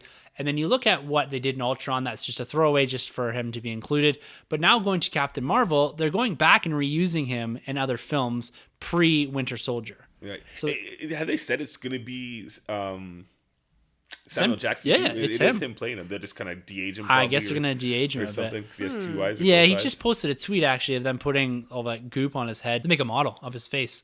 Oh, okay. So I don't know if they're going to I don't know what they're doing there, if they're doing a scroll thing or if they're going to try to do something else. Right. But he is in that film. Okay. So you don't have to lose Fury from the universe. You just have to lose him from the Winter Soldier point forward, which I think it would have been better for this universe. I think what he's going to do in Captain Marvel is going to, again, ground it, tie S.H.I.E.L.D. into it a bit more, give a familiar character that's dynamic, can have some weight and prowess to him, but at the same time, it's not going to steal the scene from Brie Larson. Right. So he can do a lot there, and I think it would have been more impactful for him to have died here. I'll call it now. If they do follow through with the Black Widow film, I see they'd probably kill him in that. Oh, Yeah. that'd be interesting. Yeah. I think Her that'd ties to him. Yeah, big ties between the two of them. Yeah, agreed. Yeah. And now we're going to take a pause here for a minute because we're 30 minutes into this film. And it has been probably the most dynamic, hard-hitting, action-packed, and overall, when we're talking about pure development of characters, impactful film that we've gotten in the MCU in the first 30 minutes here. We've gotten our main villain. We've gotten kind of this idea. You've started to break down some of the foundations of S.H.I.E.L.D. You got a huge jump in Captain America and how just awesome he is in general and how well the character's being developed. Like this movie does not waste any time. And I say it almost every review. It's about economic storytelling. This movie is doing that, but this movie is giving you action set pieces at a pace that we haven't gotten in an MCU film to date. It's a game changer. This is basically, like what, I guess you could say what Logan did for the X-Men universe. In a sense, we didn't get anything like this in the MCU at all. No. I think even to date, we really haven't. Apart from maybe The Dark Knight, but The Dark Knight didn't really go into like the mystery aspect as much. You know what I mean? Yeah, and this one here definitely more serious in tone. Yeah. Oh, yeah. You must appreciate this. Yeah. I 100% appreciate it. I mean, I like comedy, but I appreciate my superhero films more serious, and that's why this one is up there for me. There's no like one-liners being like chucked back and forth. There's a couple of them, but I mean, it's kept in check. It's no, done. like, please hold, Hux. Yeah. No, and I think like the Yeah, thankfully, I just got that. I was like, oh yeah. Last Jedi. I think it's important who's doing the delivery. There's a bit of comedy in here, but it's delivered by the right person. Anthony Mackie's doing it. He's a seasoned comedian. Or not comedian, but a seasoned comedic actor. Yeah. He can hold that down. It feels right coming from him. You don't have Chris Evans, really. He spews off some of the awkward stuff. Yeah. But he's not out cracking jokes. And I think that's a big problem with The Last Jedi and some of the other MCU films is that the wrong people are delivering the comedic lines. Right. Like you go to Ragnarok and it's Thor, like Chris Hemsworth can deliver those. Right. Evans, not as much. You couldn't put Evans in that same scenario that you're doing with Hemsworth, right? Yeah. It's always better when he's the fish out of the water. Where Exactly. He's like, hey, I got that reference. Like, Exactly. That's Exactly. what works the best for him. Yes, exactly. And, we talked about action set pieces here and being 30 minutes in. We're about to move into, again, one of the best scenes in the film. It's the elevator scene. Captain America is dragged back from the hospital by Alexander Pierce. And Pierce more or less threatens him and brands Captain America a fugitive at this point for not giving up the information that Fury gave him, telling him that there's something going on, that S.H.I.E.L.D's been compromised here. And he walks into this elevator, followed by Brock Rumlow and his strike team. The thing that stands out here, beyond the actual fight sequence, is they've really focused on Captain America's physicality, how the super soldier serum gave him muscles, gave him the ability to do all kinds of certain things. They've never really went into his senses and his intelligence. This scene highlights both of those. He's kind of looking at the guy, he's sweating, his guy's got a hand on a gun. He seems to get what's about to happen. And that, I think, is an element that they need to focus in on a little more, is just his pure intelligence. He knows what's going on here. And I love his line about, before we get started, does anyone want to get out? Yeah. Like, that is so cool. I love this. I can't remember what film I saw before this movie. It was The Dark World. It was The Dark World, right? And it had the little 2-second preview of this scene, and I was like, whoa. Yeah. Okay, I'm on board with this film. But, as a kid, one thing I always knew about Captain America, as a kid, everybody always referenced he's a one-man army. Yeah. And the fact that they utilized that aspect of the character all in this elevator scene was just awesome. You nailed it. How he's analyzing everybody with the sweat, with the guns. People are kind of nervous. I love that. I love how he takes out KG Beast from BVS. Yeah. Oh, yeah, and he that's also right, takes yeah. out Crossbones, just like that. Yeah. He's so cool. And then when he stomps on his hammer and picks it up, like that's Shield. so iconic. Shield. It's so Captain America. And the Russo brothers, man, these guys deliver because they dive into these characters and they just know how to work with them. They read the comics and then they just go to town on these characters and just bring it to life. And man, one of my favorite scenes in the MCU. I'll put it up there. Yeah. It's a wicked yeah. scene. Yeah. Absolutely. Just terrific scene. And I really like how it's like claustrophobic. You're in the elevator. It's very difficult place to shoot a fight scene. Yeah. It's not like there's wide open spaces like a empty airport, or, for example. So this fight scene, and it's intense. And, it could get kind of boring, but it doesn't at all. It's a terrific fight scene. I just can't say enough good things. Is it my favorite fight scene in the MCU? It's up there. It's up there. It's a close quarter nature of it, right? Yes. It's intense. You've got like 10 guys in there, Captain America fighting him, and basically he does a lot of the fighting with one arm and one leg. Yeah. Right? Yeah. It's so cool. That's so cool. The close quarters combat. Yes. Yeah. CQC, which is really cool. And I like Pierce. Crossbones, where he brings up the taser and he's like, Cap, this is nothing personal. There's a little bit of humor in there, in that line, and we've seen these guys established already, like they're comrades, so to see them go at it is just, there's something there that I really love. I really love the actor that plays Frank Crossbones. Grillo. Yeah, he's He's awesome. really good from The Purge. Is it The Purge? Yes, that's right. Yeah, he's really good, that guy, Yeah. and I'm so glad he turns later on in this series. I'm sad to see him go. Yeah, me too. I like the whoa big guy. Yeah. That's really good. And how this ends, he beats the shit out of all these guys, and then he cuts the cable on the elevator, and then he jumps out. Now this, I believe, is from somewhere in the Ultimates. Yeah, the Ultimates cartoon. Yes. Yeah, the movie. Yeah, which came out before this. Exactly. Yeah, and so he leaps out of the elevator. It's a bit unrealistic, fine, that he lands on the shield after flying through. Whatever, I can buy into it. It's Captain America. Yeah, exactly. It's pretty cool. And then he fights a Quinjet, one-on-one with the Whoa, Quinjet. the bike, and then pretty cool. The CG was a little, I agree, shaky. That's really just nitpicking, especially at the time. It's 2014 is not that long, but I pass it. I'll give that to you. It's probably the weakest CG that you do see. It's hard to have a man running around on a Quinjet. You're trying to keep the pace quick. The shield stuff, it feels a little video game-esque. Yes. A little bit. Yeah. And, we've spoken about how dynamic the shield is in this film. Yeah, I can give you this scene. This scene is also from somewhere in the comics as well. Okay. I believe him fighting the Quinjet now, but really cool. And it really drives him towards becoming this fugitive. And this is where he picks back up with Black Widow. Now, we've seen one of the small MacGuffins in this thing, in that thumb drive that he hides in the bubblegum thing. Yeah. He comes back, and this is when Black Widow actually becomes a real part of this film. We saw her early on. She got the introduction, but this is when she becomes integrated into the Captain America SHIELD story. And I'm glad she's back on board here because their chemistry is fantastic.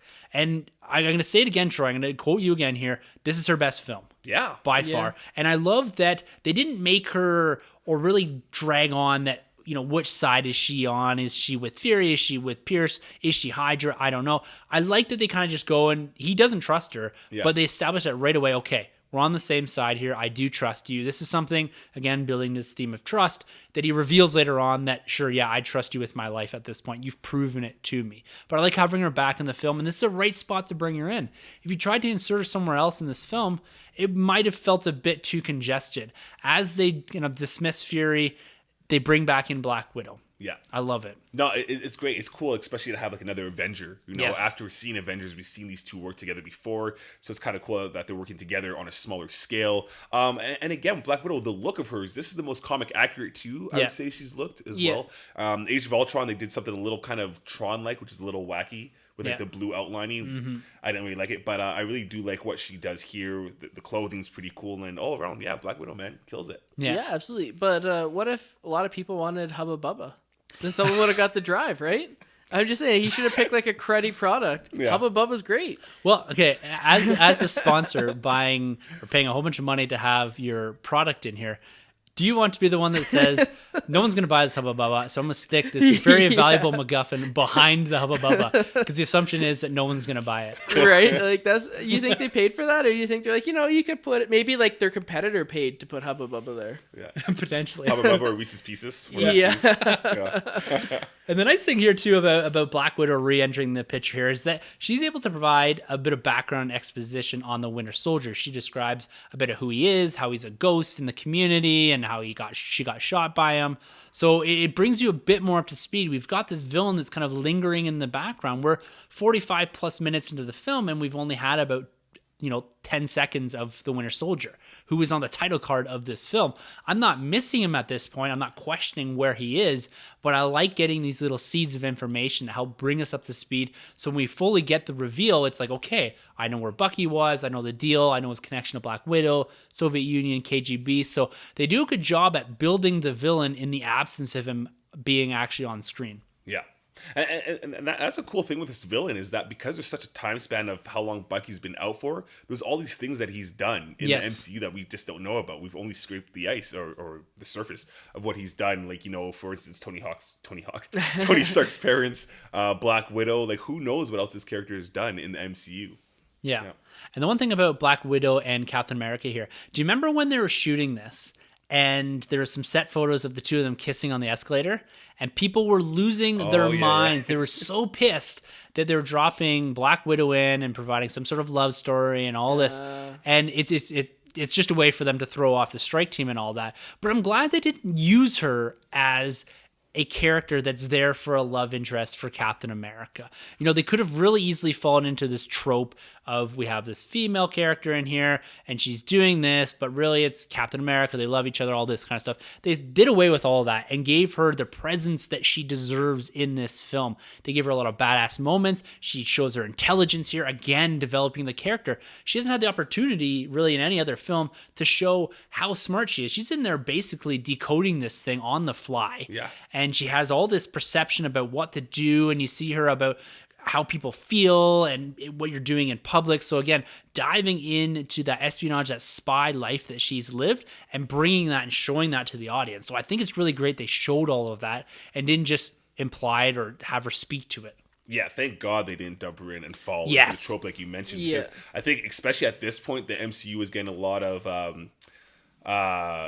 I don't want to say hate, but a lot of slack, against them towards the fact, like, what they did with Thor and Jane Foster. A lot of people hated that. I don't think anybody liked what went on with Jane Foster.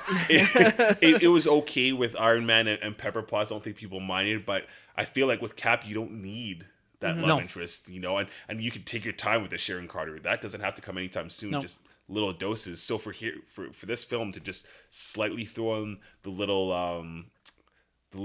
I don't know what you want to call it. It's kind of like that deceptive kiss between. Yes. Yeah. That was okay for me, and apart from that, it just works so much better. Yeah. Well, they had this cool banter through the whole film too about her saying, "Oh, you should ask her out. You should ask the nurse out. You should ask this person out." So I think they immediately say up front in the film, like, this isn't happening between the two of them. Like, she's trying to find him a date, find him someone to go out with. And I like how she makes fun of him when they're driving after they discover that they have to go to Camp Leahy in New Jersey. And she says, "Is that your first kiss since 1940?" And he's like, "No, I'm 95. I'm not dead." I love that. That's the right time to bring in humor, right? Exactly. It's one of the slower moments in the film. You have these two conversing, and there's a little humor thrown in there. Like, it's not so on the nose humor. It's just a little poke. It's what everyone's thinking. Yeah. It's a 95-year-old man. So it's great. It really feels like they needed that moment because after that, we got some big reveals and some big action pieces. And this is the last time the movie really takes any time to slow down, to tell a bit more of a character or chemistry story. Yeah.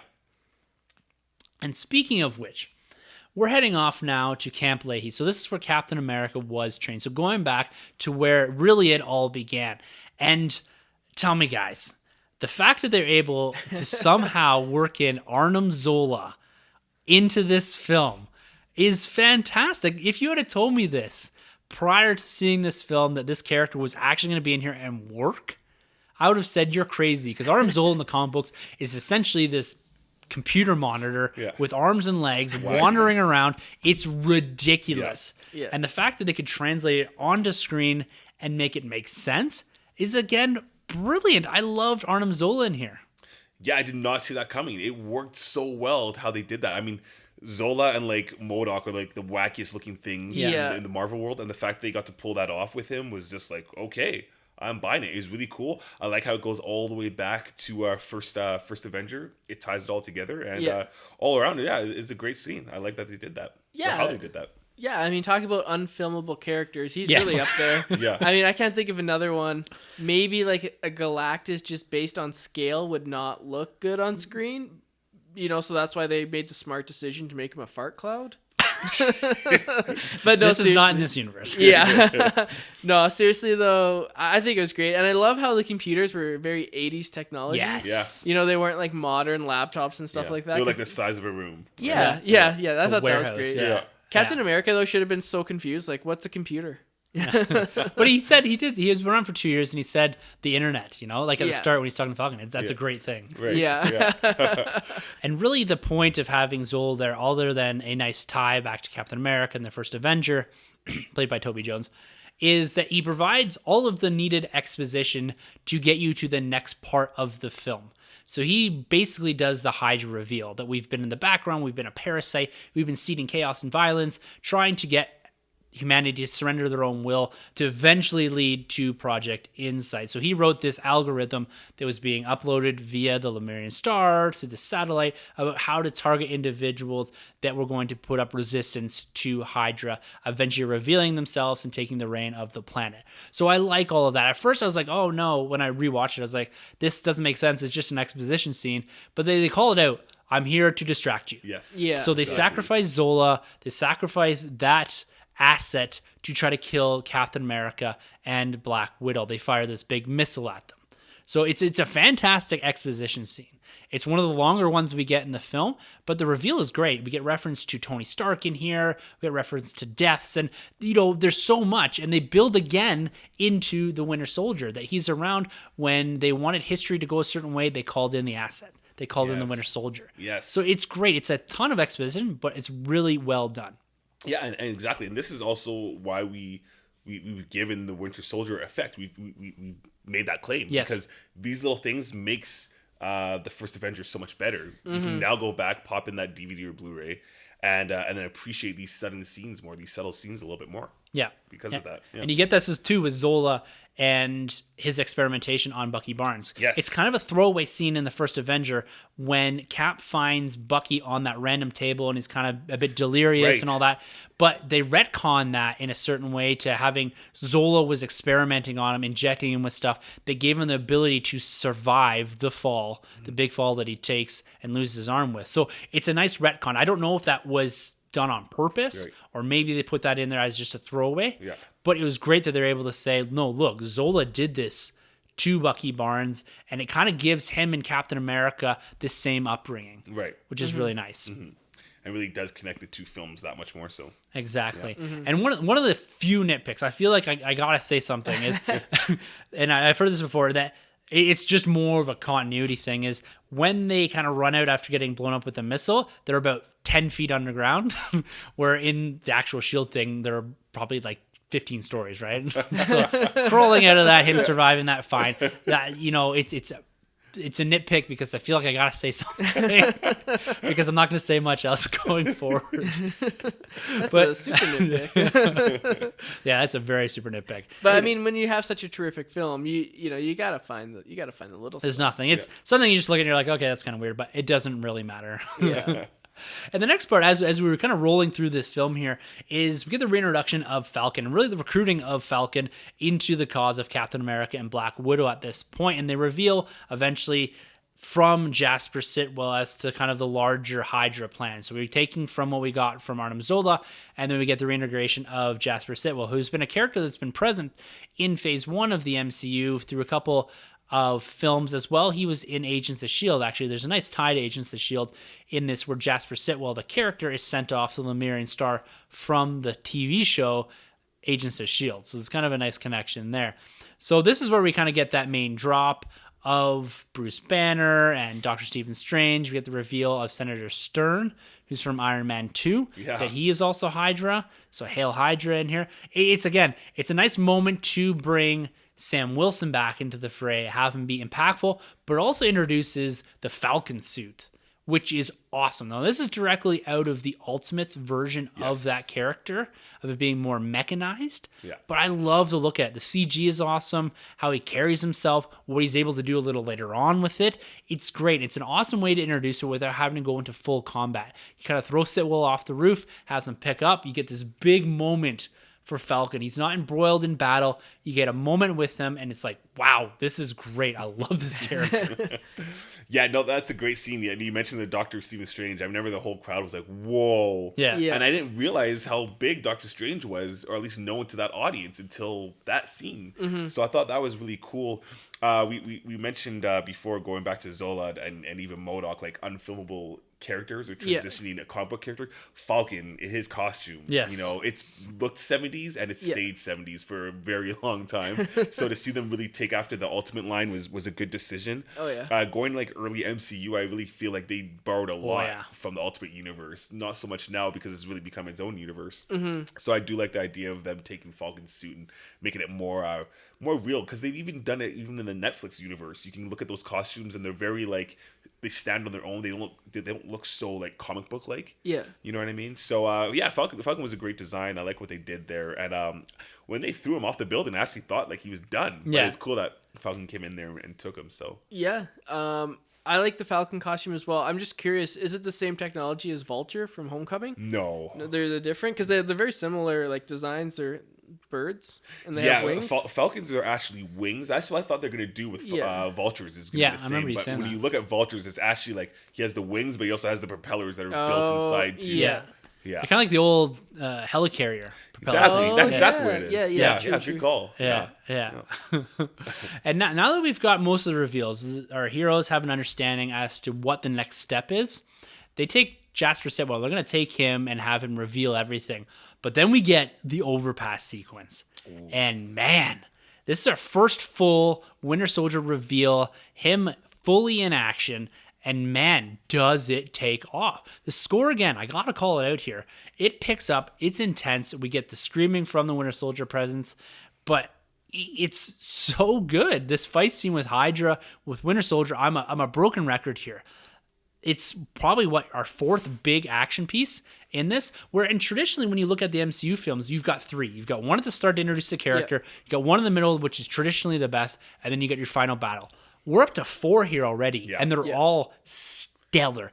This one is another standout. Like, it's intense. You've got a lot of gunfire. You've got each character having a moment. Falcon gets his moment. Cap gets his moment. Yeah. Black Widow gets her moment. Yeah. And even Winter Soldier, he has a couple scenes in here which are used and meant to show how powerful he is. And does it ever deliver? Yeah. No, this scene is great. You mentioned the score. This is when it really picks up for me. It has like that horror aspect almost going on with this, because Winter Soldier's just out for blood. Like there's zero emotion. He just wants to deliver his mission and be done with it.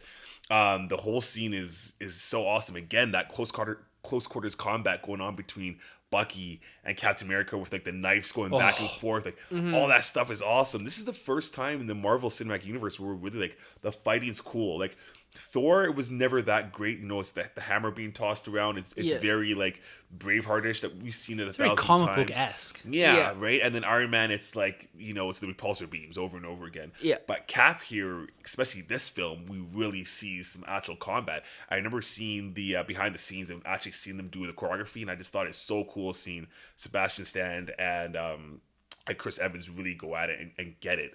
And Sebastian Stan, man, a lot of credit goes to him. Like he holds it down in this scene. Yes, he does. It's so good. And like you mentioned, Black Widow shines, and we get to see how Falcon can actually really stand on his own and potentially be Avenger. Like this guy really knows how to throw down. Yeah. So really great scene. This is probably one of my favorites outside of, I don't know, actually, now that I think about it. I mean, the elevator scene's awesome. Yeah. And then Fury the first chase opening scene on the bunker is awesome. Like, I don't... The Fury chasing, like, they're Yeah, all like, awesome. they're all- Yeah, there's not a unreal. bad one in here. Yeah. No, I don't know. This is probably, I don't know. I can't even rank It's them anymore. tough. It's tough to tough rank. because like even the knife work, it is dope, man. It's so close together, Yeah. right? Like, that's really hard to shoot. There's a really specific scene in there where he goes to stab him, Yeah. Bucky, and Captain America catches his arm and he drops the Yes. knife and he swings down and picks it up and Right. swings it at him again. That's the scene I saw them choreograph. Yeah. That was awesome. Cool. Yeah, I think if I'm not mistaken, if you look at some of the behind the scenes stuff, I think Sebastian Stan was wandering around with like a fake plastic knife, Yeah. and flipping it He's around, flipping around. yeah, That's the one. and yeah. trying to catch it. Yeah, So cool. Yeah, this is awesome. And then we get the big Bucky reveal here. And how did you guys remember seeing this? We all knew this was coming, but do you think we're well over an hour into this film until we get this reveal? Do you think waiting this long serviced the film the best way it could have, or would you have wanted this earlier and had more time to think about the relationship of Bucky Cap, what this means, or is this a good point to do this? Yeah, I think this is a good point. I mean, as we said, comic book fans like ourselves, we knew it was coming, so we were waiting for it. But general audiences didn't. If you had it earlier, then it wouldn't have been as impactful for the general audience. Because, you build up the character, you build it up, and then you reveal him. We've seen a couple good fight scenes with him, and he doesn't really look like Sebastian Stan. He's got his face covered. If you didn't know and you just saw those scenes, you probably wouldn't put two and two together. But because they waited, I think they did it at the right time. I agree. Yeah, I agree. I echo your thoughts. For me, it didn't do anything because I knew it was coming, and it's kind of unfortunate. Like, I wish I could have seen it through other eyes because I was just like, I just knew it was coming, so I was like, okay, whatever. I think Cap says Buck, who says Bucky, cool.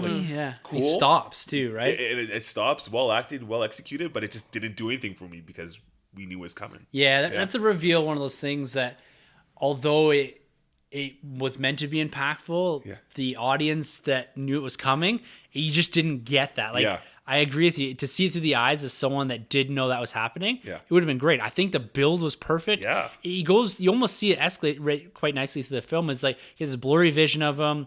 You get something of a bit more of a reveal, and then you get some understanding of him, and then boom, here he is after this awesome hand-to-hand combat. Yes. So yeah, it's a perfect time to reveal this character because it gives you, again, some time to think about things before you get to the end battle, which weighs heavily on their relationship. Yes. You have to understand the relationship enough to understand this final sequence when Captain America eventually gives up and says, I'm with you to the end, Buck. Yes. So you don't get that unless you have this reveal about this point and you have some time to think about it and them to build it a bit more in the film. But coming off the back end of this, so the crew being Sam Wilson, Steve Rogers, and Natasha Romanoff are all arrested. And we have Marion Hill come to the rescue here, knock out some guys, and they take off using this little lightsaber thing again that Fury had used before. And this is when we get the reveal of Fury is alive. And to me, you just come off of a big Bucky reveal. Mm-hmm. I've said goodbye to Fury already in my head, and to have him come back here, it's like I said when we started, I wrote the word reveal down a lot. They spent a lot of time in this film making big reveals. This one I could have done without. I think they should have handed the mantle to Hill, let her take things on, and kind of went from there. It's probably the only slow moment in this film that they take the time to do that I'm a bit like, okay, I'm ready to take a next step. I don't particularly need this. What are you guys' thoughts on that? Did you like that reveal? Did you like how the film slowed down a little bit to do this?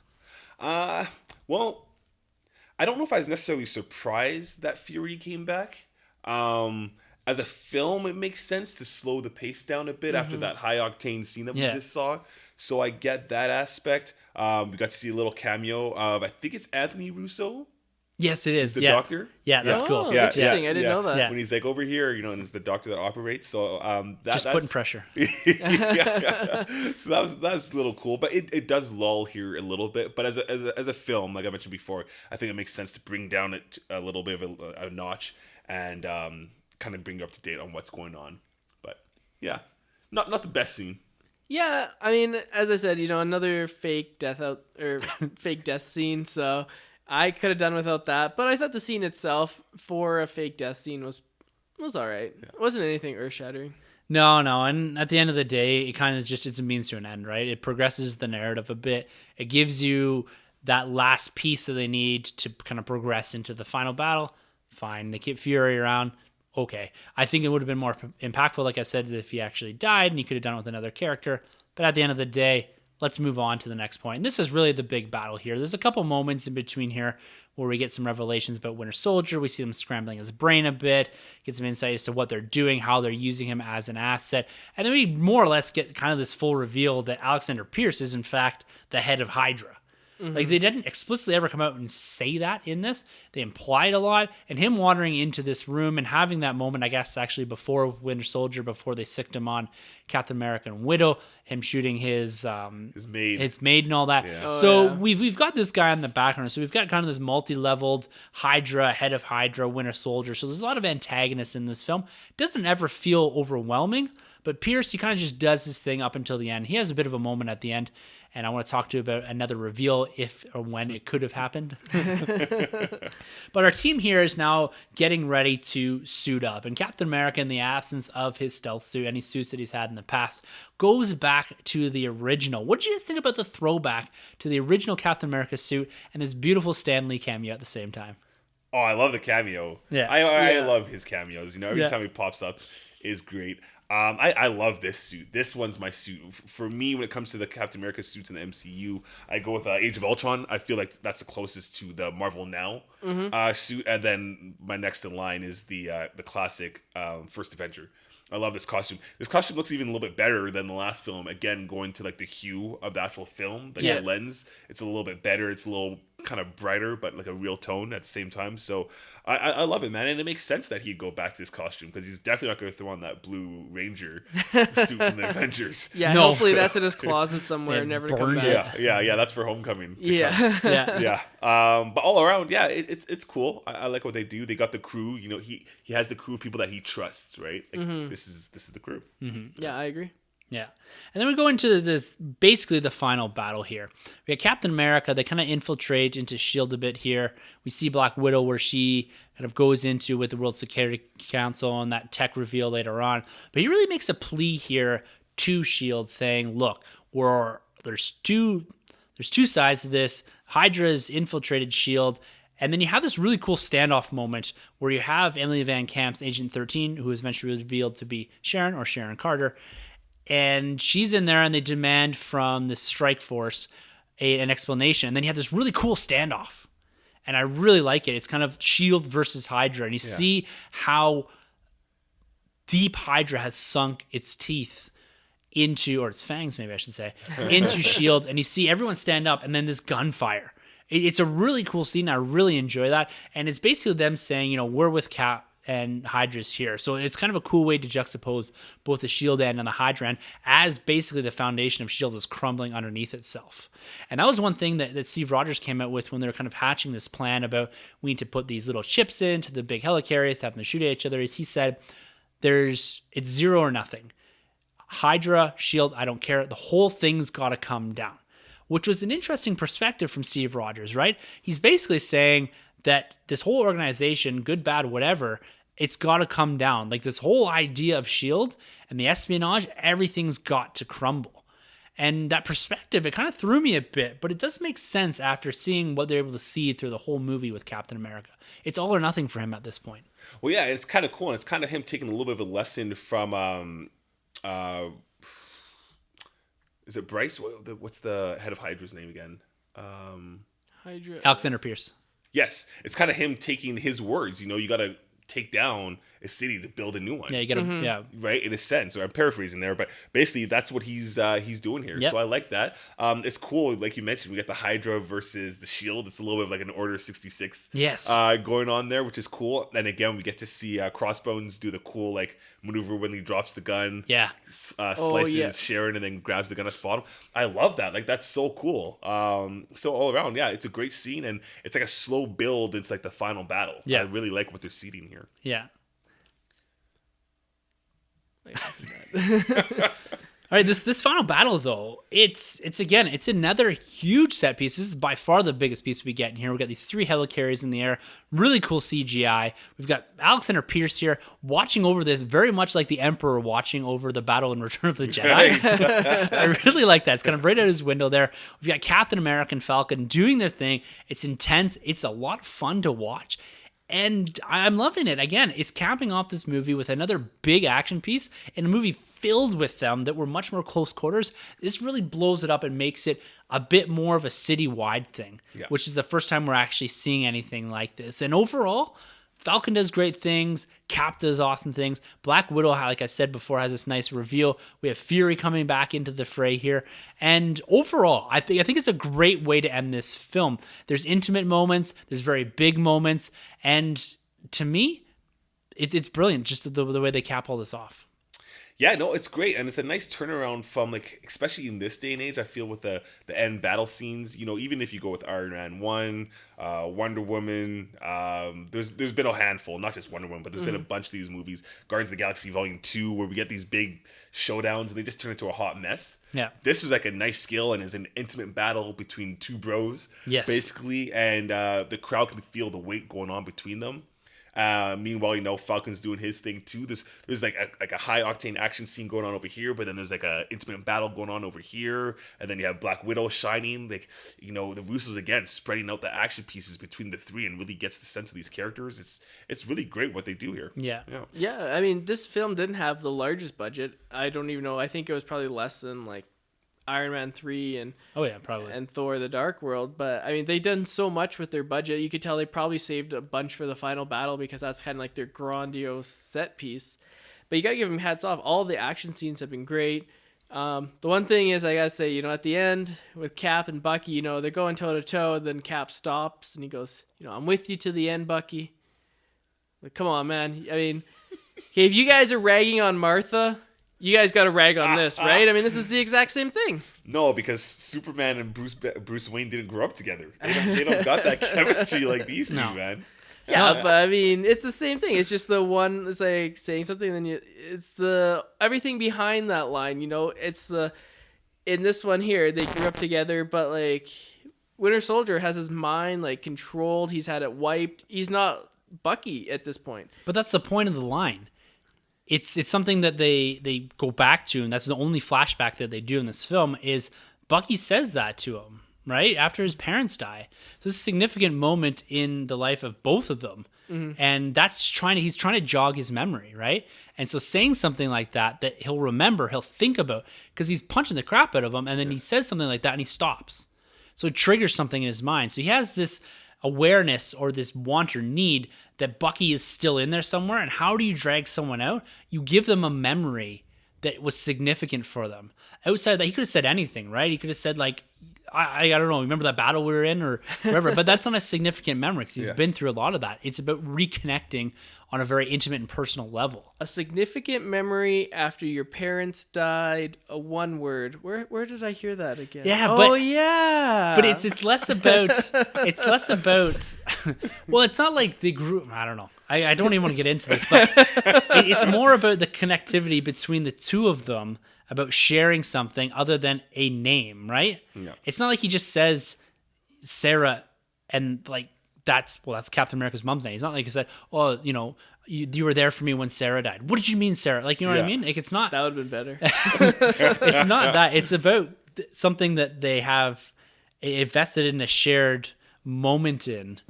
And it's not just a name. It's they have something established, these guys. Like, they actually have history together, these two. It's not a common name. You know what I mean? It's just... We'll have to agree to disagree because I don't want to derail this because we could be here till midnight. That's true. Yeah, we're never going to agree on that. I'm not with you to the end on this. I'm sorry. 1, 2, 3, Martha. Okay. I do like how this ends. It's like you said, Troy. It's intimate. Yeah. It has an air of there's more of this story to tell, which we need from this. But I will give you this, Sunjay. It may have not been 100% earned. They may have required a bit more of connection between the two of them to feel 100% blue. I'm like 90% there, 95% there with what they do. But I'm thinking about the greater audience. Do they get this moment as much as we do? Because we have the established interest in the characters from the comic books. Like, I think they did like an all right job in the first one, showcasing their relationship, and for me, like, I don't mean to like rag on it. Like, for me, like, I think it works. But yeah, I think they did all right. Maybe they could have showed a little bit more of them because you don't really you see like a couple scenes with them together growing up, but it's not like anything more than like something that you would believe would last like 100 years in the future. You know what I mean? But let's remember, both of these guys' lives stopped right after they were like That's true. bros, right? Yeah. So like Winter Soldier's existed, but he's freeze thaw, right? He's got no memories, and they established that he doesn't remember anything. Yeah. And so their last moments together are some of their most recent memories, even though they're 70 years removed from it. Right. Yeah, I guess that's true. So that's kind of where I'm coming from. But overall, I think this film ends in a way where it progressed all the characters enough, and it gives you a nice tease that Winter Soldier's to come. There's more of that character to be developed. There's more of this story to tell, which I'm very happy with. One thing I want to talk about here, Alexander Pierce. Now, he is taken out by Nick Fury. There's a really cool sign, or a really cool visual there when he takes off the eye patch, and you got to keep both eyes on me. I love that he had put his other eye into the system. That's so Nick Fury. Yes, it should have. Yes, it very much is. But should Alexander Pierce been the Red Skull? There's a lot of theories running around that there was going to be a reveal that Alexander Pierce was in fact the Red Skull. Do you think they should have done that? Did you miss something like that? Are you okay with how this ended? Oh, hell yeah. I would have been totally on board with that because I'm a sucker for Red Skull. Yeah. I still believe to this day he's out there somewhere. He's not dead. And I think that reveal would have been awesome. Yeah. Absolutely awesome. Yeah, I mean, that's from the comic book run from Jeff Johns' Avengers with there's like a U.S. senator or U.S. president, and this guy's like such a jerk, and then it gets revealed that he's the Red Skull, and it would have been like a nice throwback to that Avengers line. So I thought that would have been kind of cool. If they did that, they should have used Hugo Weaving, but then maybe it would have been too obvious. Way too obvious. Yeah. But would the general audience have known that? Yeah. Because you don't. Well, just because like you have had the people returning from part one. That's true. To see this film. And you wouldn't know, like, even all the comic book people, right? Like, right away, you've given away what you're expecting to be a big reveal. Yeah. Yeah. Right? And to me, I don't think they needed it here. I think that would have been one extra reveal too much, that he's pulled away the mask and it's actually him. Mm-hmm. I'm fine with if they even had teased in a post-credit sequence or whatever, that he's around, that he may have been pulling the strings from the background. But cool. I don't want him, Alexander Pierce, pulling away or using the same tech that Black Widow had to say, look, it's actually me, the Red Skull, ha ha ha. How do you end that properly? To me, this brings a fitting end to this story, to Alexander Pierce and the fall of Hydra and S.H.I.E.L.D., without having to explain again who this character is, why he's now dead again after coming back again. Yeah. We've had enough reveals and comebacks already in this film. We don't need another one. True. So I'm happy with all of that. Did you guys catch the Tarkin reference? No. In this film where the guy's about to release the like he's about to release the shot. Basically, he's like, "You may fire when ready." It's kind of like the Tarkin, you know. Okay. I didn't even catch it. You may fire when ready. Wow, Tim, you're slipping. And then it doesn't go off, right? And he's like, "Hey, what's happening?" But I totally caught the Tarkin. Awesome. Reference there. Yeah. No, great end to this film. There's like we said, the intimate battle between Cap and Bucky, fantastic stuff. And then we move really into the epilogue of the film. We get quite a bit of exposition set up for what's to come later on in this universe. And we've basically got Romanoff dumping Shields and Hydras, all their secrets onto the internet here. We get Agent 13 joining the CIA, which we see and pick up back in Civil War. Hill joins Stark, which eventually turns out to be the Avengers. We've got Stern. Senator Stern here is apprehended. Crossbone does survive after having a brief battle with Sam Wilson. And what's nice, a nice reference from Civil War is he says, "This is what I look like now you dropped a building on my face." Oh, yeah. Which is a reference to that. So he eventually does become Crossbones. Fury, big question mark here. He kind of burns everything, including his eye patch. Don't know why he did that. I guess that's like, fine, everything's gone, everything's been revealed, but why did he burn his eye patch? Yeah, put on the shades instead, eh? Yeah. Well, let's film another Shaft movie or something. Yeah. Well, doesn't he have the eye patch back in Ultron? He does. So he's just like burned it. He's like, oh, why did I do that? I gotta go buy another one. He pops back up in Agents of S.H.I.E.L.D., actually. He's wearing the glasses right after this. Really? Oh, yeah. okay. Yeah. Interesting. Yeah. So, and then, Black Widow testifies here. She basically says, "You're not going to arrest me because you need me." Again, nice nod to what's going on in Age of Ultron. There's been some references, or there was references from Fury about them going to Europe, which they eventually do in Age of Ultron, that essentially that Hydra hasn't fallen. They still have to go around and chase all the remnants. And that's where the Avengers actually pick things up in Age of Ultron. And overall, that's it besides these end credit scenes. How are you guys feeling about this film? Like, as a whole, to this point, do you feel like this is a great well-told story. I kind of know the answer here, but let's just wrap it up. Love this movie.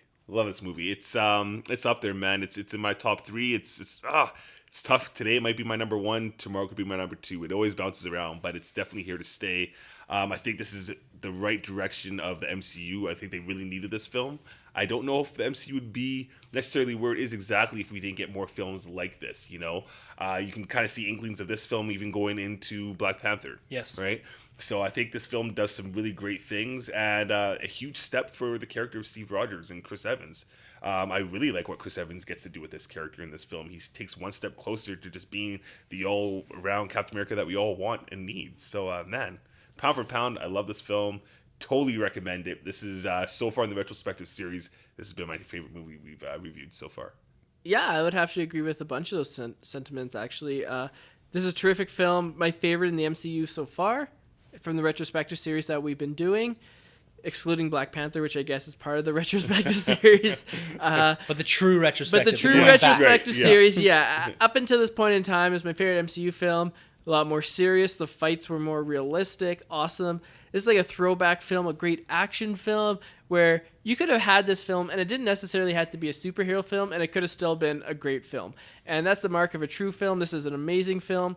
Even though it's, the 10th in a franchise, it still feels like the first. Yeah. This is like an original film. This is so well done. The action set pieces, there's so many of them, and they're all really well done. Terrific acting. Sebastian Stan, gotta give this guy credit. I just watched him in I, Tonya, and that guy's so good. Right? Yeah. I was like, man, this guy's a really good actor, and I'm glad that they've given him more to do because he doesn't get a ton to do in here, but whenever he's on screen, he's captivating. Yeah. He's like that strong, silent villain, and he's not like the mustache twirler. He's just he's like a pawn, and you can't help but feel bad for the guy because he was so nice in the first Avenger, looking out for little buddy Steve, and now he's got his mind warped and stuff. He's a, as we say, the sentimental villain. He is a sentimental villain, and I wouldn't even, he's not even a villain anymore, and that's how sentimental he is. Yeah. You love him in Civil War, maybe not Civil War, but you love him going forward. Even though he's killed like all these people, you realize it wasn't his fault. Yeah. Yeah, as Captain America explains to Iron Man in Civil War. Maybe Iron Man doesn't love him in Civil War, but... Yeah. So would you recommend The Winter Soldier? No. Yeah. Not at all. No Hate Martha. it. Not enough Sarah. Yeah. Is that her actual name? Yeah. Because when you tweet that out... Sarah Rogers. Yeah. Oh, interesting. Yeah. I guys, know. I fully agree with all your sentiments here. This is my favorite Captain America film. I don't really consider Civil War a Captain America film. It's a Captain America story, but Avengers film. Overall, this does wonders for all of the characters involved, everyone from Black Widow, Fury, Winter Soldier, Captain America, of course. So it's a holistic film. It's an extremely well done film. Breakneck pace. There's not a thing wrong with this. I tried to point out a few things just to be a little bit fair, but I wouldn't change any of this.